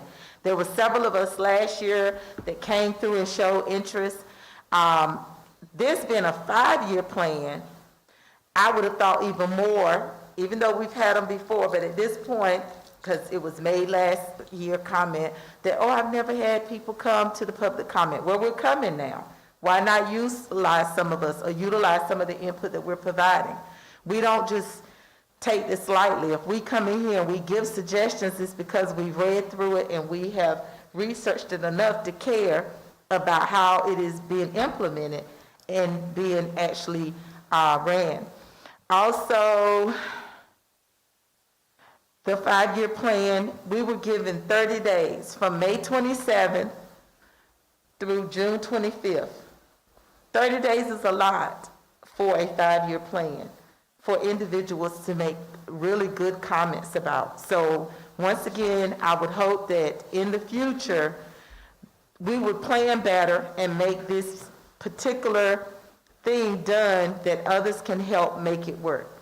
Now I'm going to look at some of the specific areas. Page 1. If you look on page 1, it states that the Home Investment Partnership Home Program was created by the National Affordable Housing Act of 1990 to create local partnership for providing decent affordable housing to low to moderate income housing, and on and on. And then the very last sentence of the paragraph is 1, 2, 3. It's like the 4th paragraph. The last sentence says, it is the largest federal block grant to state and local governments designed exclusively to create affordable housing for low-income households. And maybe I'm missing something, but even in looking at the caper and looking at the annual plans from the previous 5 years, I don't see where we did that. I don't. And I don't know if you all had an opportunity. I know that's a lot. seeing that you're doing the budget right now and this all at the same time. So it was a lot to even ask you guys to read 120 pages of this in 30 days, and you had the budget. But I think it's imperative that we know that it's just not a good idea that we're writing the same stuff, but nothing's happening. I mean, absolutely. There's an old saying that if you do the same thing, expecting different results, it's called insanity. I think it is sad that our city will continue to look poverty-stricken and continue to look like a poverty-stricken in almost all of the areas. There's a few areas that are not, but the majority of them are. And here it is, the federal government is giving us all this funding, and we don't utilize it appropriately. Also, I mentioned in the CAPER comments that we lack accountability and responsibility when it comes to this. And so, like I said, I know you guys haven't probably had a chance to read it, but I think it's imperative that before this gets sent to HUD, that it gets another good look from those that actually have the major responsibility, and make sure that the citizens are being allowed to have input. On page 2, number 3 states that Goldsboro is one of the greatest extents feasibility. However, Goldsboro did assess more creative solutions were needed to open the door to attainable, affordable housing for low to moderate income individuals and families. Based on several independent market studies, Goldsboro is not just short of a few units, it is falling woefully behind. So it's written well. It even says here, this cumulating with the LMI individuals and families' inability to meet approval through underwriting requirements to qualify for mortgage loans. So 3, credit capability and collateral. Goldsboro intends to make affordable accessibility to housing the cornerstone of the 5-year plan. All of that sounds great, and I was glad to see it. And by the way, I forgot to say at the beginning, it is written way better than it was last year, so I do applaud the director for the writing of this. It's a little bit easier to comprehend. However, I challenge you as a council that if we don't have better jobs with better pay, it doesn't matter if we do come up with a financial literacy type program through this next 5 years of teaching people how to have better credit and capability and collateral. They can't do that. My mama used to say you can't get blood from a turnip. And it's just a reality. So without better jobs with better pay, without asking you all to start making sure that somehow we find companies that's willing to come in here and pay people a reasonable, substantial, and it says it in here somewhere, substantial income. Without that, then teaching them credit, because I know that's one of the things in the comment last summer, was that through some of the home funding, it got rolled over because there was no qualified candidates to even be able to use the program and use the funding. But that's a whole nother subject. All right, page 11.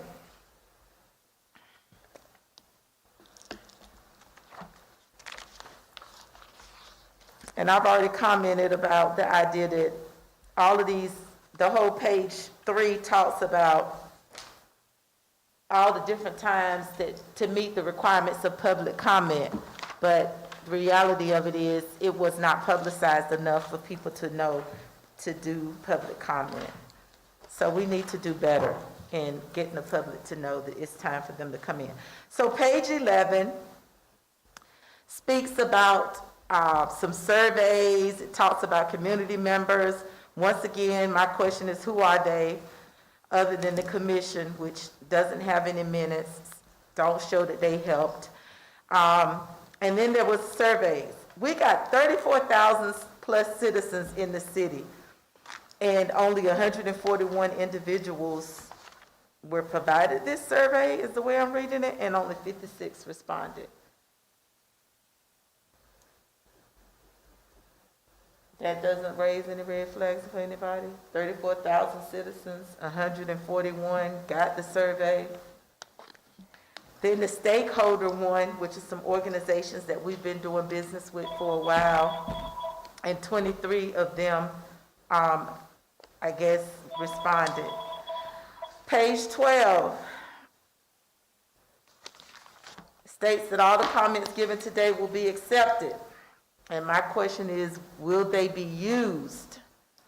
Accepted is nice, but are you going to use the comments? Because like I said, I was just here at the Caper, and I don't see where any of my comments were utilized to assist us in being better and making this program better. I'm also concerned that it does not appear that other or new agencies are being asked to participate or given the opportunity to prove resources to the community. The same agencies that were in the annual action plan the last couple of years are the same agencies that's in this 5-year con and this annual plan. And once again, it brings me back to, if we keep doing the same thing with a different expectation for a different outcome, come on, I mean, just keep that in mind. All right, page 13.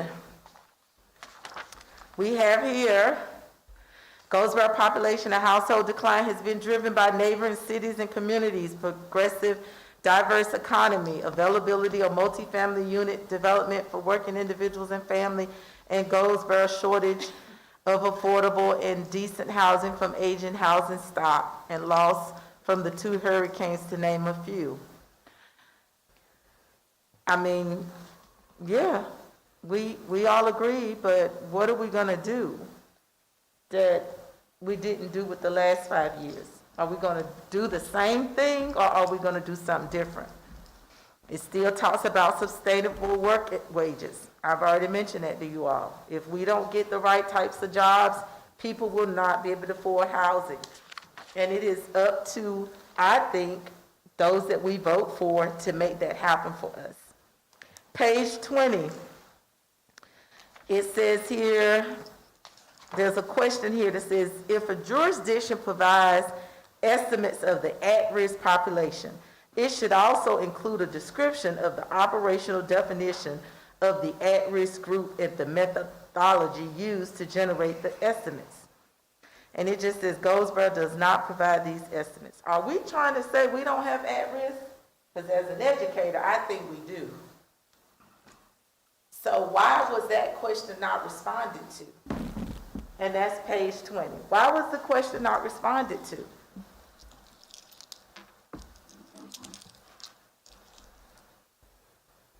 It's troubling. Yes, it is. All right, then page 21. It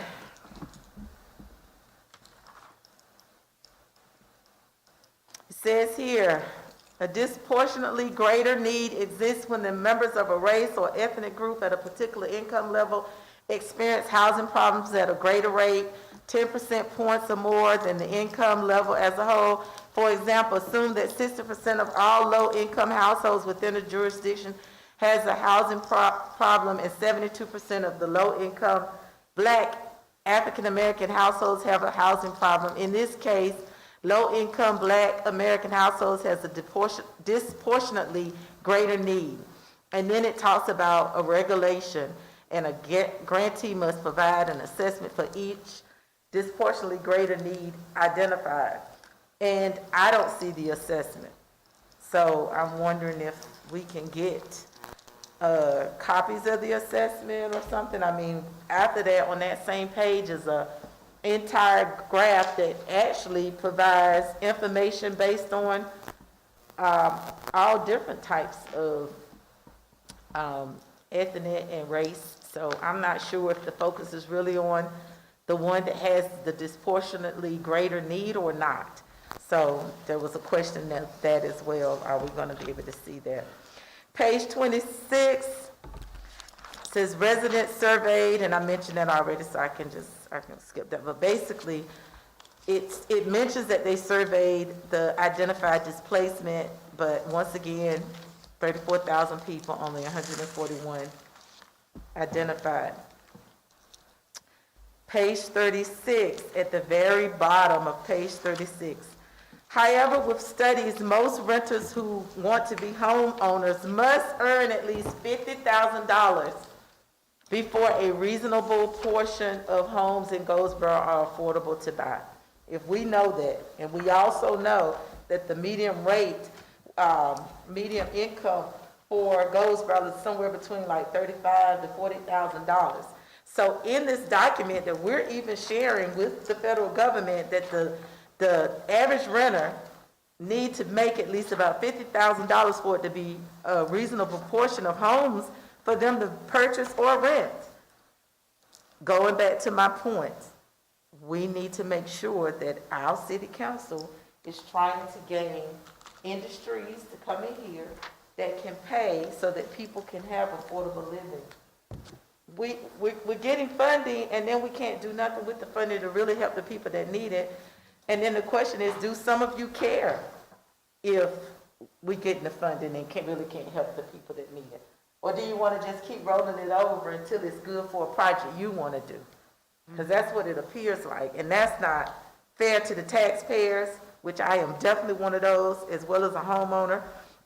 And at the moment, my home is affordable, and I appreciate that I'm able to do that, but that doesn't apply to everyone. And so when I come up here, in my mind, I'm thinking about everyone.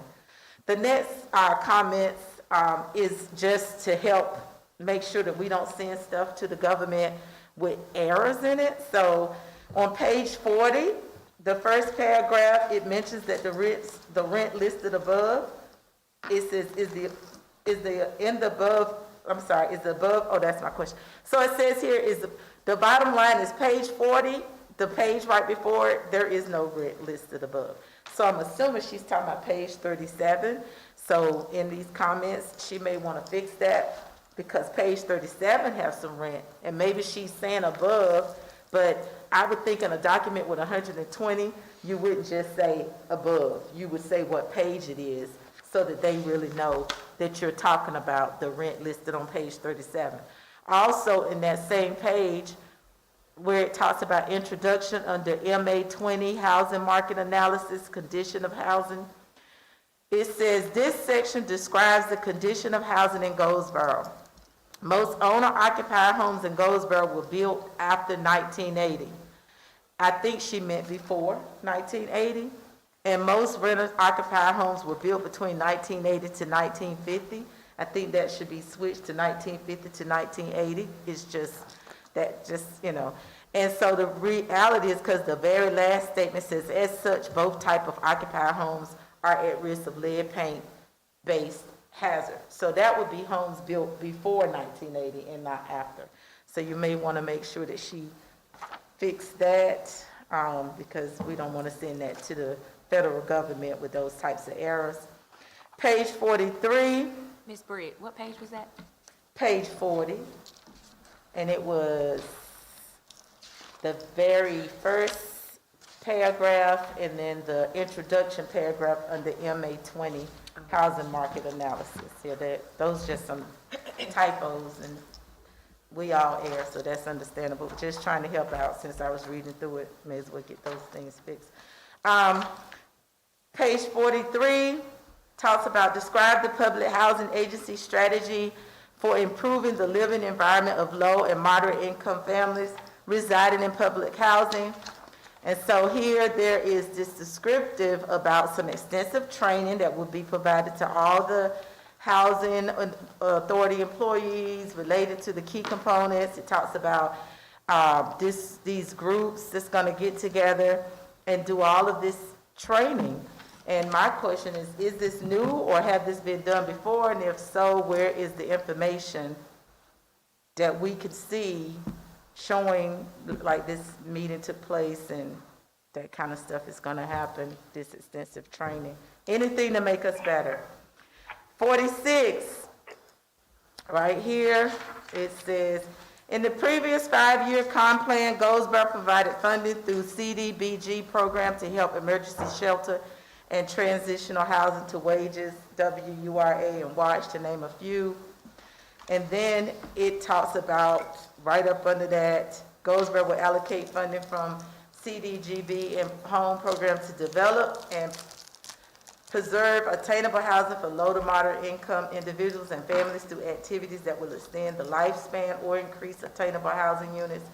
citywide and local target areas like acquisition, new construction, and rehabilitation. Once again, my question is when and where do we do these? Because we really do need that. Everything that's in there is perfect, like it's written well, it sounds amazing. The problem is then when it gets here, it doesn't happen, at least not by the preview of those of us that live here. We just can't see where this is happening. When in the last 2 years, because I also look back at the annual plan and the caper, and if you look at some of those charts in the last two, you know, we haven't done any new housing in the last 2 years. And then in that same paragraph says, as always, Goldsboro will work with the North Carolina Balance of State, the Continuum of Care, News Regional Committee to see where additional funds and resources from Goldsboro can further meet the housing and supportive service needs. And my question is, are there any minutes? Because I know there's none for the Commission of Community Relations. I looked, I couldn't find the minutes, which once again brings me to the reason to believe this document was not developed with their assistance. Because if they were all in their meeting and developing it together, there should be something showing that. Then on page 63 and 64, the SP 35 anticipated resources for the 5-year comp plan has the same information as the AP 15 expected resources, which is the 1-year plan on page 79 and 80. They're identical. I don't know how you can have a 5-year plan look identical to a 1-year plan as it relates to amounts. And to show you that that is definitely shouldn't have happened is because the document's right behind both of them, which kind of gives you more of a specifying it more, shows you that SP 45 goal summary for the 5-year has a larger amount than the AP 20 for the 1 year. And that's spelling out what the other document was summarizing. So those two probably should not be the same. And so we might want to make sure that we're paying attention to that. Also in table 64, on page 64 in the table, once again, under home, it lists it is the largest federal block grant to state and local governments designed exclusively to create affordable housing for low-income households. And we're just not seeing it happen. I don't know why, but it has not happened here in Goldsboro in the last few years. Page 89 says funds will be used for debt services of the W.A. Foster Center construction approved under the 2015 request for release of funds and certification by HUD. My question to that would be, how many years is that debt continue to be expected to be paid? Do any of you know that? Or is that something that can be answered, that we could get an answer to? Because at this point, we realize the loan has to be paid, but if we keep applying for this and we always know that one of the biggest project sources, this is project source number 3, public facility improvement, we're asking for $340,000. If we already know $150,000 of that is going to this, then it only leaves about another $190,000 to do other things. So I think that's something that should be considered and thought about. Like I said, these comments are for us to start thinking so that we can make improvements. Page 91, where it talks about funds will be provided for owner-occupied housing rehabilitations for this, and it just gives that. My question is, do we have any idea what agencies will be doing this? 93 says funds will be used to reduce, so here, for this home buyer assistance, funds will be used to reduce the monthly carrying costs of mortgage loans from private lenders to increase home ownership opportunities through down payment and closing. During last June, like I mentioned, Ms. Simpson-Carter mentioned that she couldn't find a lot of qualified residents. And I have suggested again how I think we could advertise better. Because of course, initially my thought was well, we should get out and find them. But then I thought about it, no one wants to just get out and walk around and just say, hey, you. But if we advertise a little bit better, that people know these programs exist, I guarantee if we did a survey of the 35,000 citizens, they would tell you they had no idea that these types of funds were available for them. We have got to do better in letting people know about these programs if we really want to help low to moderate income people. I can't imagine not one church that would not advertise that that type of stuff is available to their individuals that come and their members.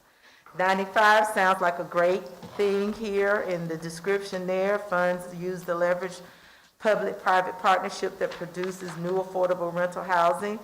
Sounds like a great idea, but how would this actually find its way to really happening? And we're asking, and the question I want to know, are we asking for $525,000, or is this the rollover amount? Because if you look at some of the documents earlier, it showed you that there's a rollover amount of $5,000 that we're already holding on to, and then we're asking for new to make it become $1 million. So I would love for someone to answer on page 95, is that 525 being something that we're newly asking for, or is this the previous rollover amount? Page 98, how do other organizations and agencies assist with homelessness and other special needs get eligible to gain funding? Because as I've already mentioned, these are pretty much the same agencies that we saw in the previous. And if things aren't working, then I'm going to blame them too. I mean, I'm just saying, obviously these agencies might not be doing everything they need to do either if we're not seeing it happen across the city. We have to be real. So are there other agencies that maybe can do this kind of work? Then page 107, go program specific requirements. Community Development Block Grant, reference 24, it says projections planned with all the CDEBG funds expected to be available during the year.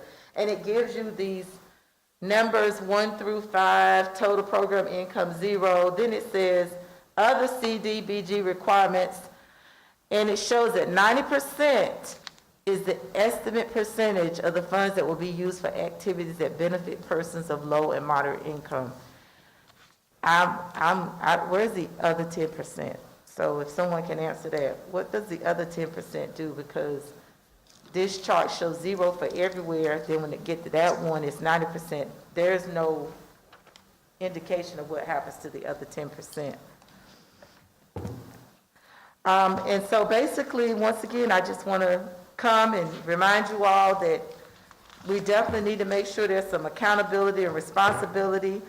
I will make sure, I wanted to publicly ask, because I want you as council to hear this, because of course they say, they have it that we can provide this input in writing so that it can go to HUD, and we have to June 25th. But I wanted you all to hear the comments personally, and I'm hoping that by you hearing them, it will put some thoughts for you to start considering of things that need to happen to make that program better, and start making sure that there is a better level of accountability and responsibility being held, so that we as a city can see these funds utilized the correct way. Thank you for the opportunity to make my comments, and have a great day. Yes, sir. First off, I want to thank you for going through that, reviewing it, and pointing out some of the things that were troubling to you. Like you said, we didn't have a lot of time to go through this and the budget, so I definitely appreciate it. I want to elaborate on what you said pertaining to the agencies. The agencies in the past, I'm not pointing fingers at anyone, but there is a great need here. It's a great need. If you go to the Walmart on Royal Avenue in Spence, you see homeless people that need help. Mm-hmm. When you come downtown, you see homeless people, some husbands and wives, who are living on the streets. So there should be some help We have employees that walk down here all the time, and if you tell me you don't see them, then you're blind. We need to help these people. Thank you so much. Thank you, guys. Thank Have you guys looked at this plan? Have y'all read this? What? Have y'all read the plan? I'm asking the council, have you guys read this? Have you had time to read this? Yeah, I've seen the book. Is that Good enough? evening, sir. Good evening. Good evening, sir. Good evening. I'm going to be speaking on some information which I would like to, I think I have enough copies distributed.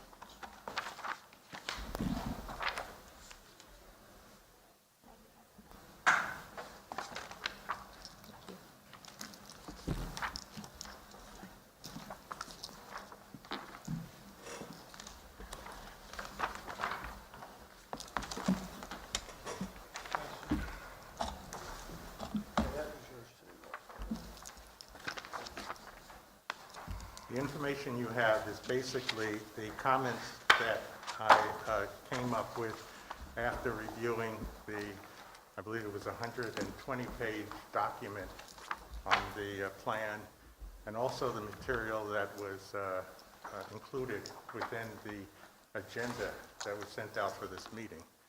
And actually, I think the material that was in the agenda was probably the most... Mr. Martin, would you speak closer to the microphone? The material that was in the agenda is probably the most easiest information to read and to analyze. But as I was going through that information, I made some notes, and these are basically the comments and things that I saw that was of concern basically to me. The city will receive $351,137 in CDBG funds in fiscal year 2020 to 2021. The annual plan is to spend $534.38 in fiscal year 2020 to 2021, of which $180,123 is carryover funds that were not spent over the past 5 years. Fair housing activity is at the top of the annual plan list, and you'll see that on the last page where there is a chart that'll show you that fair housing activity is the top of the list. And that's goal number 1 and the top priority. The annual plan is to spend only $2,000 in fiscal year 2020 to 2021 on this activity over the next 5 fiscal years for a total of $10,000. In fiscal year 2020 to 2021, that's only 0.04%, or 0.4% of the $534,380 in available funds. The rehabilitation acquisition activity is related to housing, and it is a level 6 goal or priority.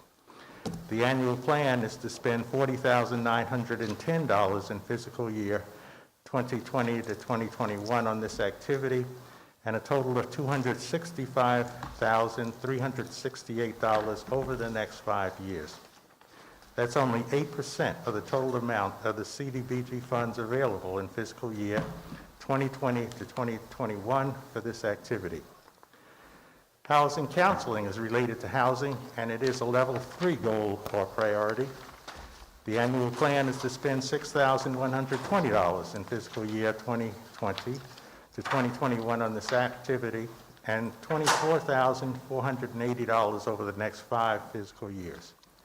That's only 1% of the total amount available for this activity in fiscal year 2020 to 2021.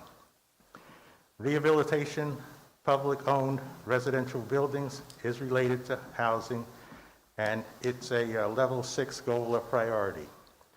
The annual plan is to spend $40,000 in fiscal year 2020 to 2021 on this activity, and $235,507,000 over the next 5 fiscal years.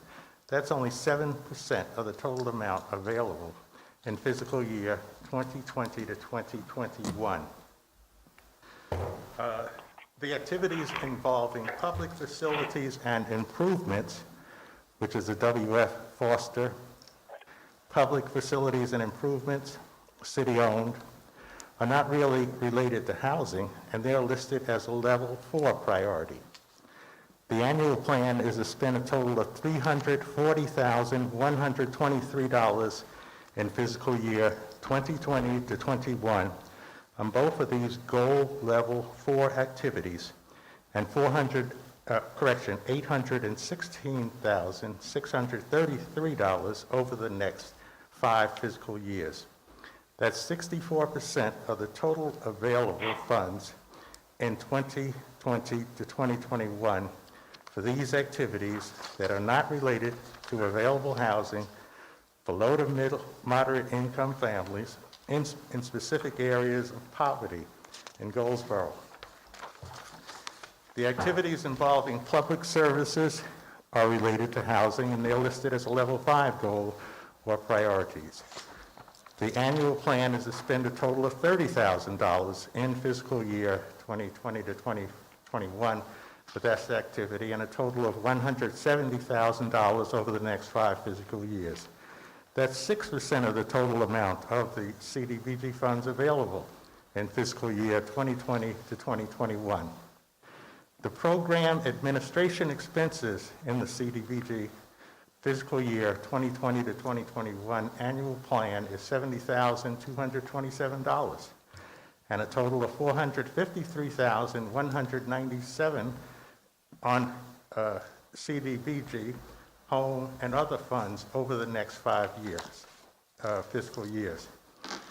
The $70,227 in program administration expenses in the CDBG fiscal year 2020 to 2021 is 13% of the total amount of available CDBG funds in fiscal year 2021.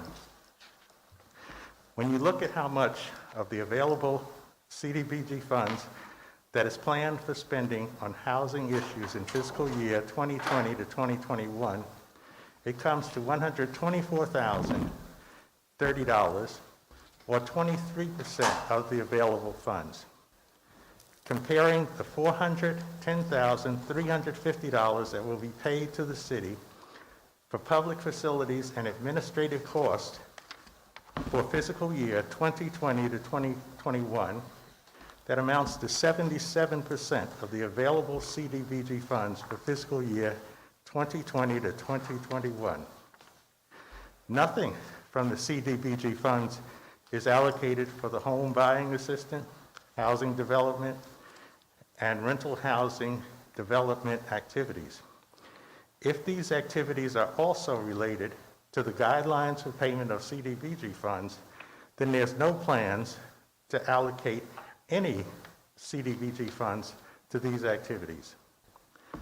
Under the CDBG CV, which is coronavirus, there's $406,544 available in fiscal year 2020 to 2021. The goal or priority level for the CDBG COVID virus activities are to provide essential service and employment training, and it's listed as a number 5 target goal or priority. The goal priority to provide essential services and employment training should be a goal level 1 priority, because 100% of the CDBG CV funds are going to these public service activities. The annual plan is not specific on what essential services or unemployment training that will be provided for the $165,236 in funds for fiscal year 2020 to 2021, and by whom it will be provided. The CDBG CV program administration plans calls for $41,306 to be paid to the city in fiscal year 2020 to 2021. That percentage is much higher than the program administration plans for the CDBG funds, where only 13% of the $534,380 in CDBG funds are being handled. Why are the program administration costs for the CDBG CV 7% more than the program administration costs for the CDBG funds? That's a question that comes to my mind when I look at how much is going to be spent to administer that program, which has significantly more money than the money that's involved in the CV plan. Looking at the carryover amounts of CDBG, which is $180,123, and home funds, which is $525,028, it appears the city is falling short in spending all of the CDBG and home funds that were planned to be spent in the prior 5 fiscal years. And none of the shortfall in CDBG fund spending appears to be for activities involving public facilities and improvements and public services. The carryover from shortfalls in spending of available CDBG and home funds means that some of the low to moderate income families who were and are in need are not receiving funds that should be and should have been made available to them. The $525,028 carryover from shortfalls in spending of prior available home funds is alarming, in that the carryover amount appears to be more than 2 years' worth of funding that was saved and not spent for the intended purposes. The city has been and will be paid to use the CDBG fund to address the high levels of poverty in specific areas of the city. When you look at the poverty levels in these specific areas of Goldsboro, over the past consolidated 5-year period, there does not appear to have been any decline in the poverty levels in the specific Goldsboro poverty areas, in spite of all the CDBG funds the city has spent and received. If anything, the poverty levels appears to have worsened. The CDBG plan that has been presented for fiscal year 2020 to 2021 are vague and very similar to the failed plans that were approved and implemented over the past 5 years.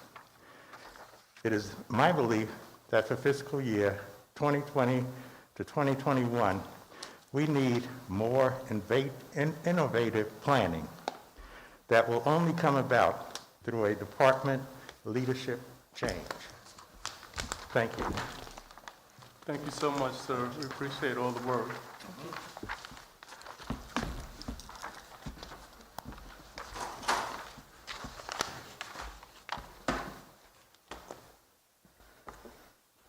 Anybody else out there gonna speak to this?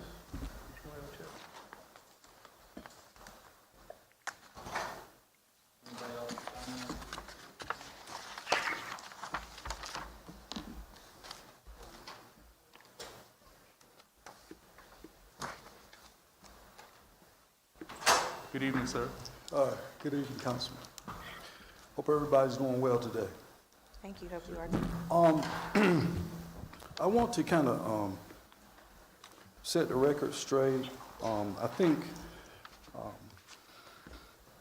some of the things that took place or did not occur in terms of me helping the city with its con plan and annual action plan may rest on my shoulders. So what I want to do is read a series of emails, as well as a document I prepared and explained myself why I did not respond as I should have. So, on one of the things that Ms. Simpson Carter said was, with last year's annual action plan, is that Dr. Craig promised to help the city, and I did do that. So on Tuesday, January the 14th, what I did was I emailed Shacole Simpson Carter, City Manager Timothy Salmon, and I said, Mrs. Simpson Carter and Mr. Salmon, I hope this new year is treating you both well. As I stated back in November, I'm willing to help the City of Goldsboro create measures for use in the implementation of its CDBG and home fund programs. My general availability for meeting is 2 p.m. or after Monday through Friday. If you are interested in my assistance, please let me know a good time for us to meet. Now, let me say that I did indeed tell the city that I would help. However, when Ms. Simpson Carter went on record and said that I said I would help, that gave me even more impetus to reach out to the city, because I never wanted to be said that I promised to do something that I did not do. So I did that. Mr. Salmon responded, "Good day, Dr. Craig. My family and I enjoyed our Christmas and New Year holidays, and I hope you enjoyed yours with family and friends as well. Thank you for offering to assist us with the CDBG and home fund measures. Mr. Octavius Murphy is coordinating metrics and targets for our city strategic plan to present to the council during the February retreat. Please send us your recommendations. Regards, Timothy M. Salmon, City Manager." And I responded to him, "Will do. In order to make my points clear and manageable, I will be emailing you and Mr. Murphy a series of PDF attachments. These attachments will contain rationales as well as examples of what I am recommending. Barring some abnormality, the first attachment will be sent no later than this Friday. This process, I envision, will build upon itself. I only ask one thing, that is, that my recommendations and work be given adequate consideration. Thank you. I will be in contact." That's what I wrote. But let me say that, to be honest, to write at my level is very time-consuming. It would have been easier for me to meet with people, with city officials, face-to-face, make my suggestions, and not put it in writing. By me putting it in writing, I have to write at the PhD level because my name is put to it. So what we had was a situation where I was basically directed to write out my suggestions, but I had to write at a certain level, whereas if I met face-to-face, I could just make my suggestions. You can take them or leave them. And I also, hey, maybe it would have, let's just be real, politically given some people some cover. Because the bottom line is, I'm not here to upset anyone. If people don't want my help, that's fine. But time is money, and time is precious. So, what finally did happen was that on actually February 27th, I sent Mr. Salmon and Octavius Murphy an attachment, and I want to read into record that attachment. From David L. Craig, B.S., M.A., Ph.D., RA recommendations for the City of Goldsboro CDBG and Home Fund Program. Mr. Salmon, Mr. Murphy, and Council, The recommendations contained in this document rest upon my examination of successive years of the City of Goldsboro's annual action plan and successive years of the City of Goldsboro's consolidated annual performance and evaluation reports. Based upon my review, none of the top priorities identified throughout successive years of the City of Goldsboro's annual action plans and CAPER reports indicate utilization of CDBG and home funds in a manner that best services and is of primary benefit to persons characterized as low to moderate income. Instead, the identified priorities are part of an action plan that identifies a set of actions that more directly addresses the byproducts of entrenched poverty and a low tax base.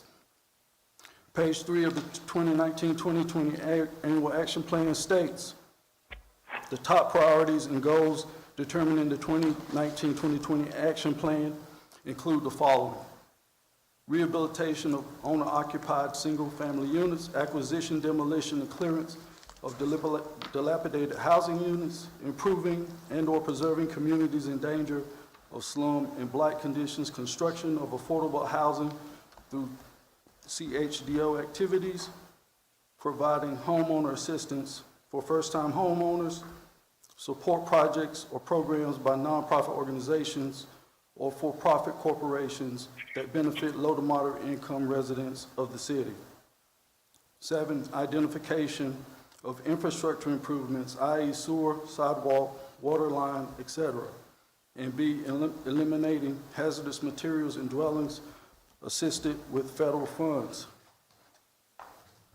What I said was, since these priorities only address the byproducts of entrenched poverty and economic marginalization and not their causes, most of the priorities listed should be abandoned. Their inadequacy is laid bare by our city's increased poverty rate over time. U.S. Census estimates puts our city's poverty rate increasing from 23.3% to 25.9% between 2008 and 2017. Notably, on pages 10 through 20 of the 2018-2019 Annual Action Plan, 12 of the 14 partners, agencies, and/or organizations were said to have been consulted concerning anti-poverty strategy, while 8 of the 14 were also said to have been consulted concerning economic development. Since economic development varies, it is important to be able to see how these one-on-one meetings, regularly scheduled meetings, and phone conversations with key agencies, or what we now term as stakeholders, translate into discussions concerning anti-poverty strategy and economic development. And also how these discussions translate into the above listed priorities. This is something that has continued on even in the current con plan that has just been submitted, as well as the adjoined annual action plan. What I said was, this lack of integration indicates a lack of expertise in the design and implementation of the city's CDBG and home fund program. This is consistent with the need for professional consultation as described in the 2018-2019 Annual Action Plan. It reads, in light of the information presented to the city through a poverty study detailing the city's harsh reality with extreme poverty that has been compared to the recent studies and plans conducted since 2015, a freeze of funding to local community-based organizations and/or nonprofits has been instituted. This is to allow the city the opportunity to internally and/or through working with a consultant to inventory and assess the effectiveness of practices and service delivery models of past and current CDBG funds. And I said, if such an inventory or assessment exists, I would like a copy for review. I never received one, and I assume that no inventory or assessment was ever done, although the city itself said that it needed to do that. I said that clearly, the home CDBG guidebook puts forth a needs assessment being done as part of the consolidated planning process. This means the community needs assessment is to be done as part of the creation of the city's 5-year strategic plan. And I said, starting on the next page, you will find a general guide for conducting such. Why is this important? This is important because in the current surveys that are now being utilized, there is a needs assessment, but it's not a community needs assessment. It's an assessment as it relates to housing, and housing only. So it appears that the decision has already been made, in terms of how the city wants to focus and what its focus is going to be, without actually getting adequate feedback from the community. Now, I take issue with this because feedback from the community and participation from the community is not simply something that's supposed to be included in a grant proposal or, it's just not something just to be included. It's something that is to guide what the city focuses on. And until there is adequate public participation, you're basically the city's deciding what to do, and then they're asking questions in hopes of affirming the direction they've already chosen to go. That's wrong. And so what I said was,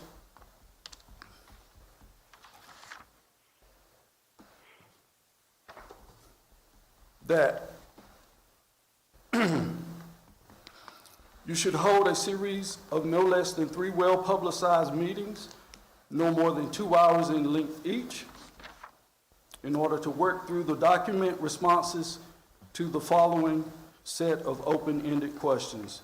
This is to encourage feedback. It also is to create synergy within the room between political officials, city officials, stakeholders, and common citizens. These ideas are to be thrown at each other or are to be put forth, and everyone is to consider it. Sometimes in a setting, someone says something, and you know what? You defer to them. You say, you know what? I thought this was the problem.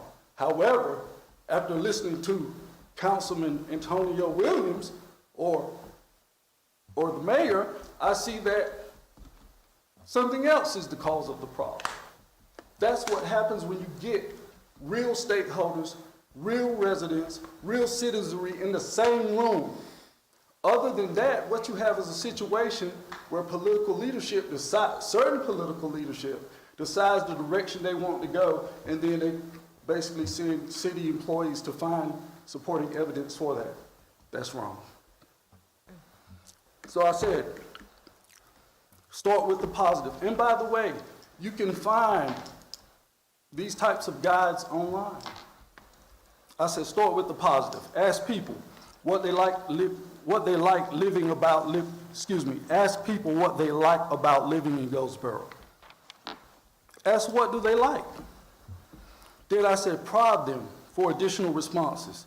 Ask, are there any other reasons that anyone here likes living in Goldsboro? Are there any other things in Goldsboro that, really says that Goldsboro has? What are some other things that Goldsboro has going for it? So you allow them to start out with the positive, and then you pose more negative questions. What are problems faced by people living in Goldsboro? Of course, you're documenting this. You prod for additional responses. What aspects of living in Goldsboro don't you like? You get their responses. You document. What are some of the other drawbacks to living in Goldsboro? You get their responses. You document. Then ask what things can be done to address the negative things mentioned above. What projects and programs can be created to change the things that people don't like? Ask how will the projects or programs identified address the negative things mentioned above? Are the proposed projects or programs short-term, mid-range, long-term in their implementation? Are they feasible? Until you get public officials, citizens, and all stakeholders in the same room, you basically have a sleight of hand. It's a shame. I'm telling you, that's the right way to do it. And just because we've done things a different way in the past, it's no longer acceptable. People say if you know better, most people would do better. I'm telling you how to do it better. And I'll help you do it better. But you know... Councilman Polak. Sir? Gene, Listen, I agree with you 100%. this, sir, this, But listen, this Dr. Craig, hey, Councilman Acott, that is Dr. Craig talking. Yes. That's Dr. Craig talking, not Councilman Polak. Oh, I'm sorry. Okay. But he agrees with you. Yeah, but he agreed with you. But I agree. You know, we have to work together as a city. But, you know, we cannot work together as two separate entities. We can't work with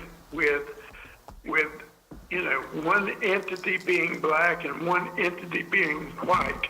We have to work together. And the only way we're going to solve our problems is that we all work together.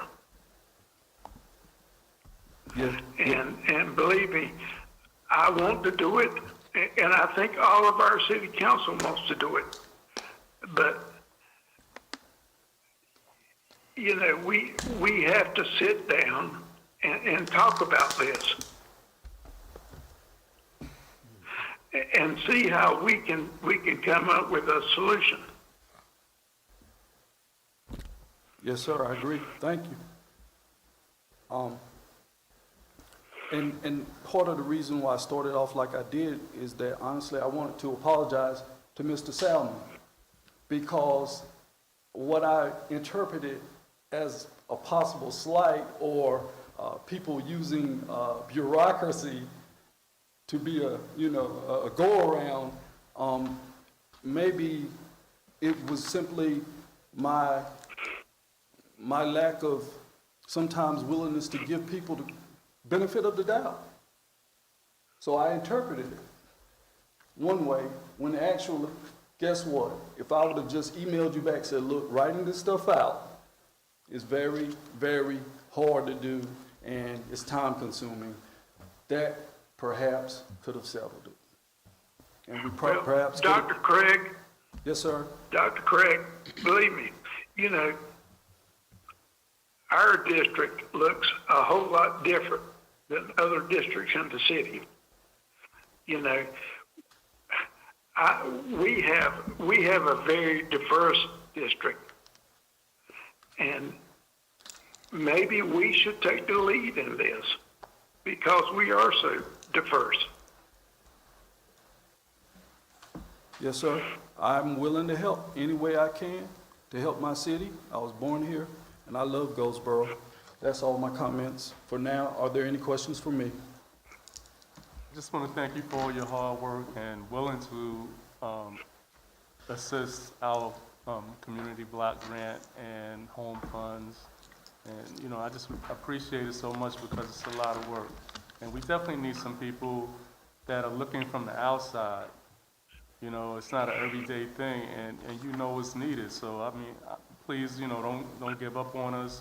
I hope that we can change some things before we approve this.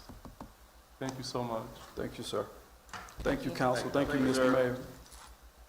Can y'all get them to see if anybody else wants to speak on this?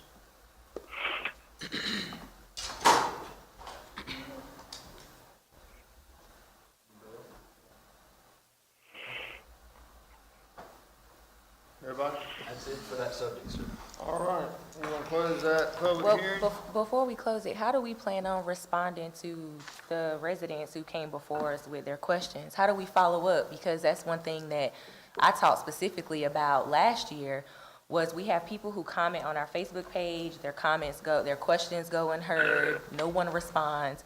And we have, 3 residents that came before us tonight, and 2 of them have legitimate questions that I have the same questions as well. How do we plan on responding to them to get some answers? I was trying to figure out, Have everybody had a chance to look at the comp plan, Yeah, to read it? yeah. Oh, okay. I was trying to remember the date, Randy, that we had to reply by. 25th. Still have another 9 days. So I think maybe we wanna have just a council work session on this.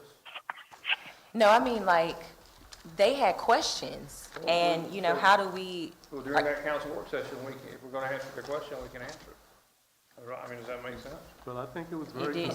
very concerning when Mr. Martin came in and he showed actually what was taking place, the percentages that were going here, percentages that were going there, they were really low. And, it just was unfortunate. It's unfortunate, we need to definitely work on it. But we're moving on, is that correct? We're moving on from this topic. Yes, we're gonna move on from this topic. I think But if you wanna do a work session on it, we can do a work session. It's, actually, your work session is going to be July 13th. It's I going to thought be somebody on, said it was due on June something. No, the it's not- comments are due by June 25th. It's open, available to reading then, right? Go ahead, you're Shakola. required by HUD to do 30-day comment period. Okay, and that's That's June due 30th. June 25th, but we're allowing the public to continue commenting after that because it comes back to you all July 13th. And I just want to. On July 13th, is that, we can discuss it, we can. Oh, yes, you whatever will be goes able on to, here. yes, we'll be able to discuss it. I had a much longer presentation that I could have went into more details in which I will be able to use then to answer all your questions. And I would like to say that this plan was submitted to HUD for their compliance before I put it out to anyone else to make sure I had everything correct. And what I think I'll do is make sure I provide that for you all as well. Thank you.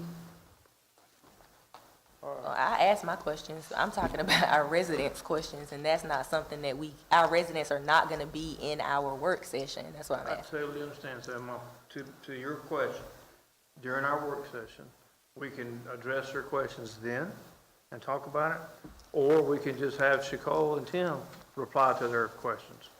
And we don't do anything. I mean, what do you wanna do? if I may, Mayor, a lot of these questions are answers we may not have information to that Ms. Cole Absolutely. can answer or address. That's what I was saying. I can't answer these questions because I had the same questions. So I was wondering what do we do moving forward? I can't answer the questions, and I don't think any of us can answer them. And I can definitely respond to them because I listened to all of the comments, and a lot of this is where some have misinterpreted the plan. And I don't have a problem with going in more details in my explanations to the Well, how about if you citizens. do this, you do the response to whatever the questions was you, and you and Tim go over it, and then before y'all send the response, send it to, let's let the council look at it. That'd be okay? Yeah. Okay? And it'll be directly pulled from the comp plan because whatever I respond has got to be in sync with what we've put out and the guidance I've gotten from HUD. So not only will that be something reviewed by us, it's going to be reviewed by HUD as well. One more thing while you're here. Ms. Pierce made the comment about she offered some suggestions last time, and even Dr. Craig mentioned that he offered suggestions. And I know we're encouraging the community to participate in this. How much weight do the comments actually have? If we're seeing a consistency of certain people saying, well, I suggested this, and we're not seeing the change, how much weight does it actually hold? Well, I can't concur with that we're not seeing the change. I will tell you that the statement that this comp plan is similar to the previous ones are not. Some of the things like that was made about the percentages are off. as I stated, many projects that you have here, if you go from page 87 in your plan to 97, you will see the priority needs that they address. Almost every one of your 11 projects address attainable housing or preserving housing. So that's off by one saying that we only have a small percentage that is attaining housing. As I stated, I think it's more of a misinterpretation of the plan, and I am glad to restate and give more of a simpler term to the information to make it more explainable. But I cannot provide any more than what is guided within this plan and HUD guidance that I think would clear any dismiss information out there. And I also think, Brandy, another way to answer your question is, what does it influence you? What are their questions, calls, comments? Because you're the one that has a vote, right? And I will tell you, Ms. Matthews, that in that meeting last year, many of those residents stated that they wanted us to do more housing. So I am free to go into more details and show that these projects are not similar to what the city of Goldsboro has done. I was expecting to get pushback because we typically just do a bunch of public facility. And the public facility that's city-owned that's in this plan is not to do another rec center. They're to do infrastructure to support affordable housing, storm drainage, sidewalks.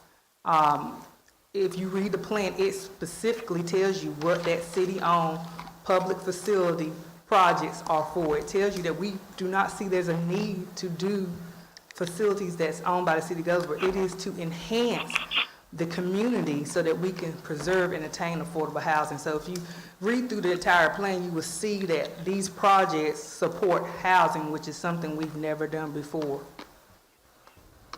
And I just have one more question. I know a lot of cities are using a tiny house footprint. I know that when they mentioned the 50,000 or median income eligibility requirement, could we possibly erect smaller homes that wouldn't have that big of an overhead, where the people would be more eligible to a smaller loan as opposed to a higher loan? I will tell you what a lot of people don't know. We're already doing that through Habitat when we fund them through CHODO. Okay. Those homes are smaller footprint and energy sufficient to allow those homes to be more affordable for our extremely low income residents who are typically having a mortgage of $400 or a little over $450. Okay. So we're already implementing that through Habitat. Thank you. But to his point, I mean, I think that's a new. Councilman Polak. It is. Fayetteville is looking at doing that in a And that's community. something we should try to look at, is maybe have one neighborhood, one can just. Yeah, Fayetteville has done that alongside with their Habitat and outside developer, I think, if I'm not mistaken. But, we can definitely, if we found the area and you wanted to do what I consider like a tiny home subdivision, that can be incorporated into the fact of when we show these rehabilitation of city-owned, if we own lots or we own property that those homes are just too dilapidated, we can demolish those and erect housing that is similar to smaller homes or are a smaller footprint and energy sufficient to achieve that goal that you want. And doesn't that require changes of our zoning ordinances? And I have addressed that in the plan, that's going to take some of that as well. But several line items here address doing that they're just labeled differently than you all are accustomed to hearing. So we can definitely achieve that. Councilman Polak. Yes. Charles, would you please answer Mr. Councilman Polak. Yes. Okay. Yes, sir. I think you and I need to look into that as far as tiny homes. I think you and I need to look into that. And I look forward to it. Will do. Yeah. That is a Thank you, good ma'am. idea to do. Thank you. So, Thank you. All right, next we're gonna have a public hearing on the operating budget. I guess Catherine, she hadn't left, has she? Sure she's out there. See if there's anybody to speak out there.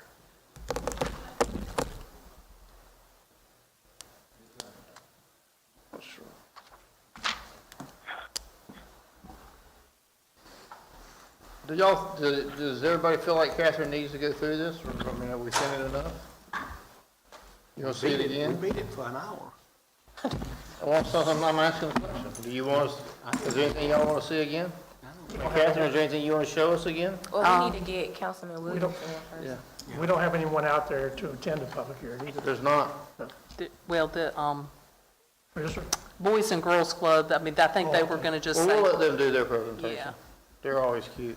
yeah. Yeah, they told me they had a cute video. Do you tell them it'd be a quick video? I think it'll be a happy video. I don't know how You quick. ready for that now then, sir? No, we gotta, I think you need to let Catherine do her Melissa little thinks we need to spiel let so you go can through it open some. up. Do what? So you can open up the public hearing, so All right. people. Here comes, okay, you can go ahead and start, Catherine. Okay. All right. Thank you, Mayor and Council.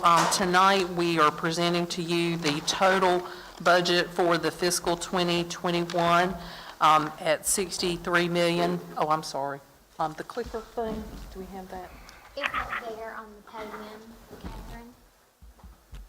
There you go.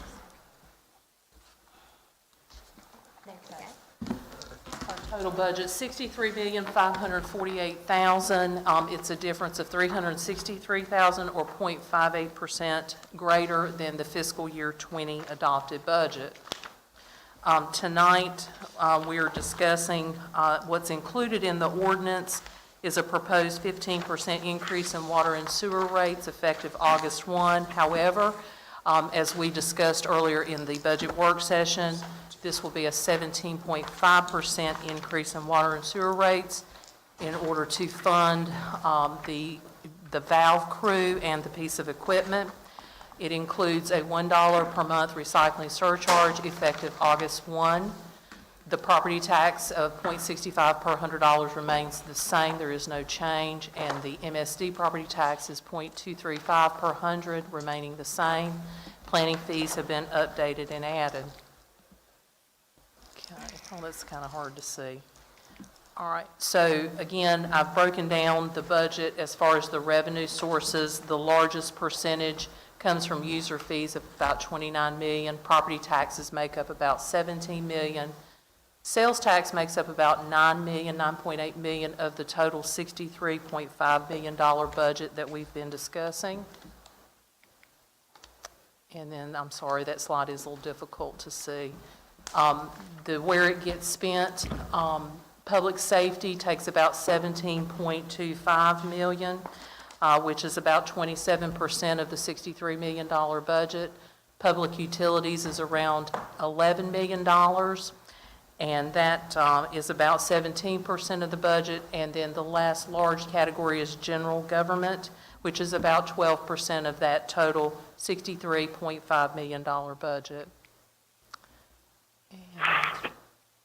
And, we've just got a breakdown. This is a breakdown by fund that shows the general fund at the $42 million. The utility fund that's shown at $18 million reflects the 15% rate increase.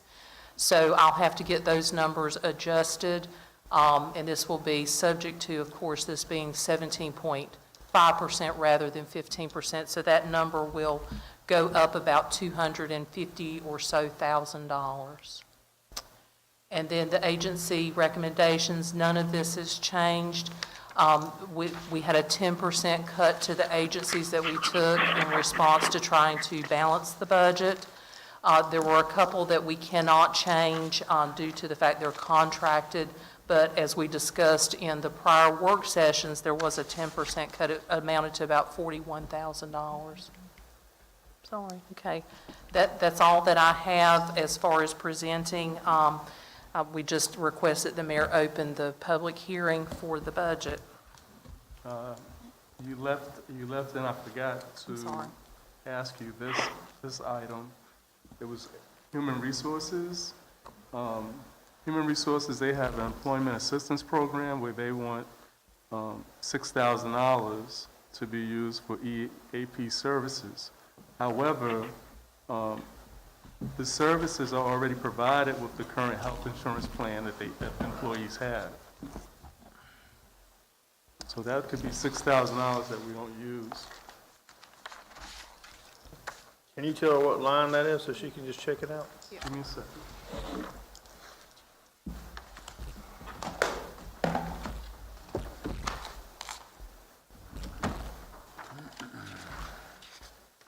Yeah, that would be, the count is, would be line item 2393. And you're saying that, that's a duplication of services? That is something that's already the insurance, the benefits that are in the insurance is already takes care of EAP services for the employees. As far as, and I don't know if Bernadette is on the line or not, but this would be the Young, McLaughlin Young service that we provide. I mean, there are additional services, and are you saying that you think this is provided in health insurance? That's correct, yes. Well, can you just check on that? I think we will, because the way I've always understood it is it was a. I'm here. Oh, she's there. Okay. You still awake? Oh, yeah. Did you hear about 2393? The McLaughlin, that is our EAP provider that provides any type of counseling services to all of our employees. It is not included in the health insurance. However, you can use the health insurance for psychological services.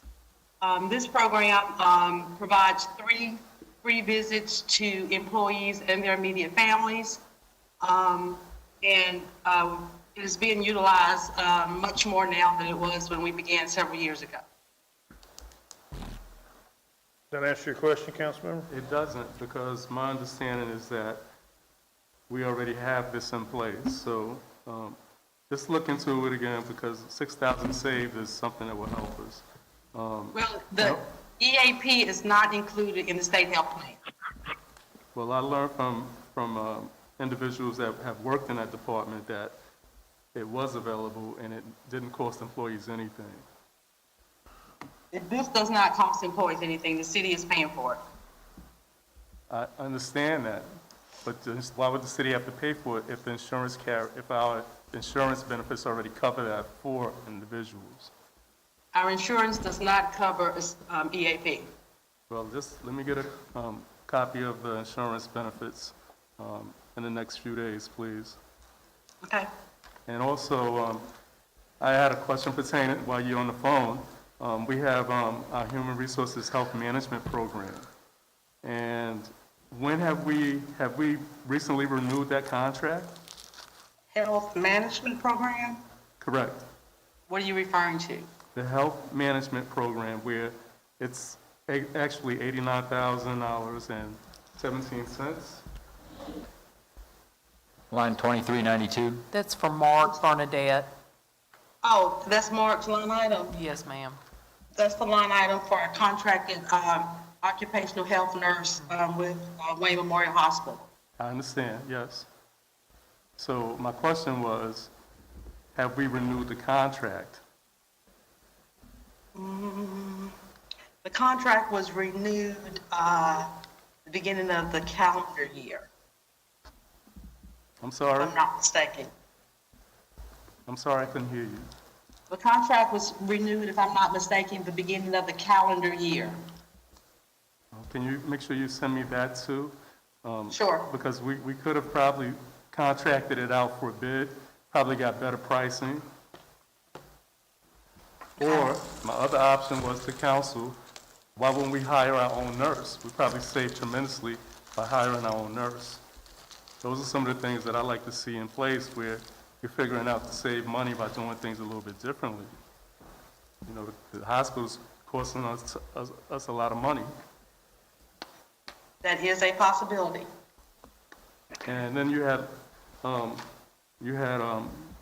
in account 1991, you had line item 3, and it was diversity and sensitivity training, and there was no recommendations of funds, but you proposed $4,000, and I'd like to see $4,000 put into that account, and maybe we change the name instead of diversity and sensitivity training to race relations. With everything that's going on now, I think it would be something good for this community.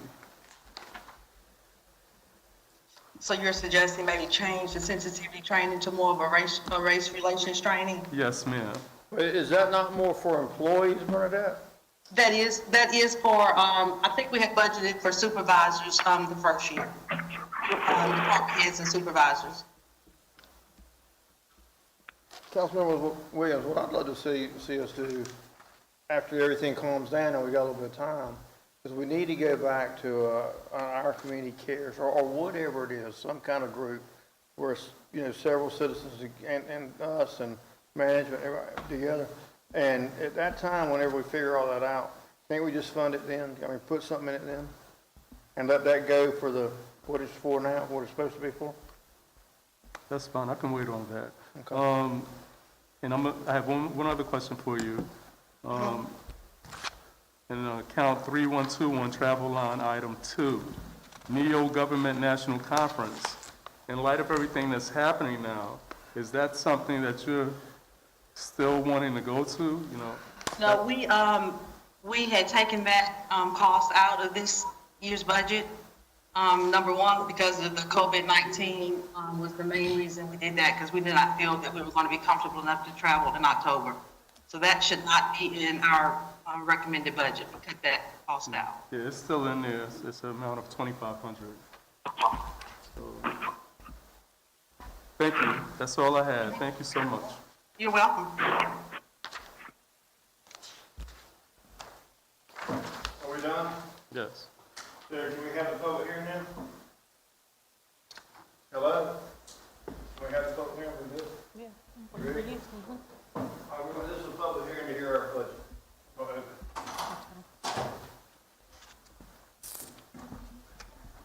Hurry up, come on, let's go.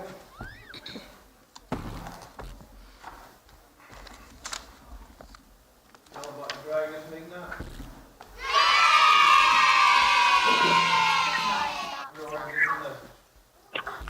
Sorry, just trying to get it pulled up.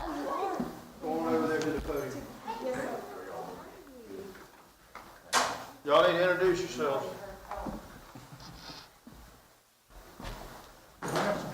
Good evening. Good We evening. are here on behalf of Boys and Girls Clubs. I'm Mary Ann Dudley, Executive Director, Jacqueline Cannon, our Development Director, and we are truly here to just say thank you, and thank you for letting us in tonight. And the years of support that the city has provided Boys and Girls Club has been well invested in our youth that we serve. And Jacqueline's passing out just some information for you. You've seen the video? Not yet. Oh, good, good. You waited for Pulled us. up. So if you guys are ready, you just let me know. Jacqueline, I'm gonna let her go ahead and do the video.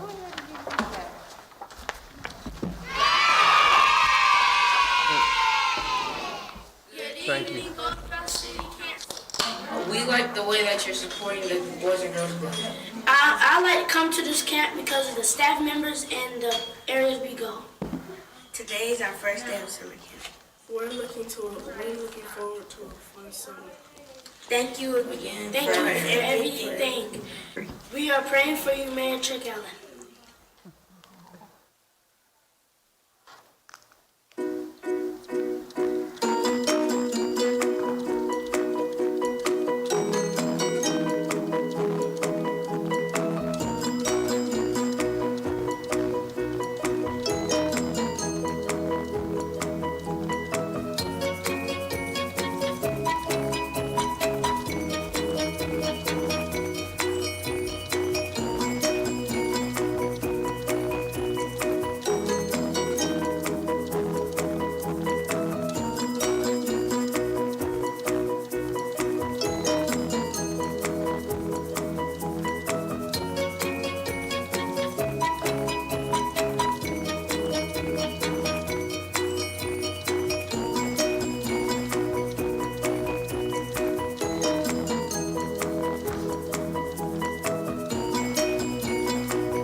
are an organization that serves youth on an everyday basis, Monday through Friday, throughout the whole year. March 13 marked the last day that kids walked into our clubs in Goldsboro, Fremont, and Mount Olive. Today marks the first day our kids came back under stricter guidelines, regulations, and fewer than we normally do because we're following the regulations that we've set forth. But it is absolutely the best joyful noise we've had since March 13th. And we're excited. And we just want to thank you guys for everything you do. And I'm going to let Jacqueline take charge. Well, again, thank you. It was a crazy day today, but it was fun. We're excited to be back. We've shared with you guys a little bit of our impact report, so you can take a look at this and just see the number of kids that we served. Last year, I think we had served, over 56,000 meals. We provided thousands of hours of programming for these youth and some experiences that hopefully they'll take with them for the rest of their lives. You can also see our summer camp schedule. So like Marianne said, we're glad to have them back. Running our same programs. It just looks a little bit different at the Boys and Girls Club. So they're not used to having to stay in a little group of 10, but I think that they're glad to be back. The parents, the feedback that we're getting from the community, they're happy that we're back. We are at capacity at all 3 club sites. So we will just have a wait list that we'll have to run until we get more guidance on when we can open up and when we feel more comfortable to allow more kids into the club. So thank you for continuing to support the Boys and Girls Club and taking care of our kids.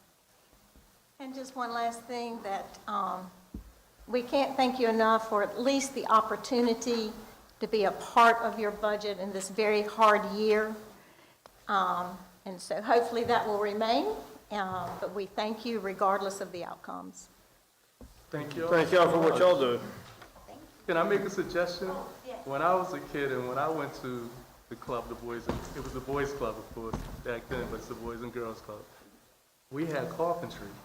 I used to work with an older guy and we built little nightstands and stuff. And I mean, it taught me a whole lot. You'd be surprised. Maybe once out of the month you can have somebody come and teach the kids carpentry. We have a contact this summer that wants to come in and build with our kids. So the idea is to build these little take-home libraries. We just got a huge donation of books from one of the schools when they were cleaning out. So we're doing little portable home libraries. So that's part of it. They're going to build them and paint them and take them home. We're partnering with Wayne Community College this week. This is our STEM week. So Wayne Community College is coming and we'll do STEM activities all week. But no, it's a great idea, the crafts and that technical education. Thank you, guys. Yeah, great. Take care, y'all. Thanks. Thank you. Thank you. Tim, you want to see if anybody's behind them?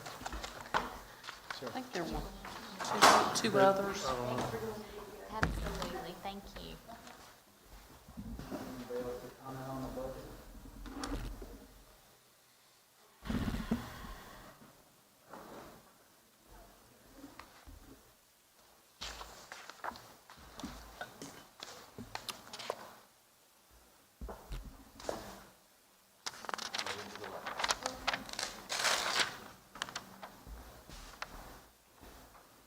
Hi, you guys. It's getting late. I know you're getting tired. I don't know if you can see me behind my mask, but I'm Jennifer Kuykendall. I'm the executive director of the Wayne County Museum. And thank you for having me. I appreciate it. As you know, the city, it's hard to talk in a mask, I'm sorry. The city is proposed to cut the History Museum's budget and our funding by 10%. And we do appreciate every bit of support and assistance we get from the city. But a cut in funding at this time of economic crisis, even 10%, would really be a huge hit for us and leave us in trouble. Our budget's very small under the best of circumstances, and we've lost all the rental income currently that we use to support ourselves. We've been forced to be closed the last 3 months due to COVID regulations in what's usually our busiest rental season with weddings and graduations. We usually bring in 40% of our rental income in the last 3 months that we've been closed. Our loss of income has left us struggling, like many other businesses that rely on tourism and donations. But the worst part is we feel like we're struggling at a time when our mission is more important than ever. When our country and our community feel more divided than ever, the museum provides the public a free space where they can learn about our local diverse history and gain a sense of commonality. Our motto is "Your Museum Where History Lives." In the last few years, we've really focused on making sure your history is represented no matter who you are. We want visitors to feel welcome and to see themselves represented. Diversity and inclusion in all of our programming and exhibits is a goal that we are very serious about. This year, we had our annual Black History exhibit that celebrated Village High School and its importance to our local community. July 4th, we hope to open our new barbecue exhibit. Barbecue has a very racially diverse history, and it's something that brings us all together. Our fall exhibit will be on the immigrant experience in our area and all the various cultures that have each contributed to our local history and have helped make our city great. Learning about the shared history of all the ethnicities and races that make up our area gives us all a better understanding and appreciation of each other and create a sense of fellowship. So we are also, besides addressing community relations, we are addressing needs in our community. We have a very high poverty level in Goldsboro, and so we are a free resource that everyone can use. We have free exhibits. We provide free educational materials on local history to visitors and tourists and homeschoolers. And we have local kids that come in with their history reports and their homework. We just completed a grant project that brings hands-on artifacts and primary resources on diverse history subjects in local history, like Native American history, Black history, Civil War history, women's history, and any teacher in the Wayne County Public School System can check these trunks out for 2 weeks for free for their classrooms. And free educational resources are especially needed now in our economically struggling schools. This project is a way to bring the museum into local classrooms without the added expense of a field trip. We feel like we're a real asset to the community, and we're striving to help make our city better. We are always promoting the city because we do get a lot of tourists. They want to know where they should eat, where they should go, and we tell them there's really something for everyone downtown. We have free monthly history walks to teach about all of the buildings downtown and Goldsboro's history. We're also addressing other needs in our community. For instance, we have a large homeless population downtown, even on our block where the museum is. So we installed our own Blessing Box food pantry that's filled several times a week with donations from our visitors and our volunteers to help aid our neighbors in need. We want to be a vital, positive force in our city. It's been said, history teaches us working understanding of change. That if we can see where we've been, how did we got to where we are, we can learn enough to, helpfully guide us in the future. We ask that you please reconsider this budget cut so the museum may continue our mission to implement positive change and promote better community relations and understanding by examining our shared past and hopefully learning we all have more in common than we think. Thank you so much for your time. Thank you, and thank you for what y'all do at the museum. Thank you very much. Is there anybody else on the budget?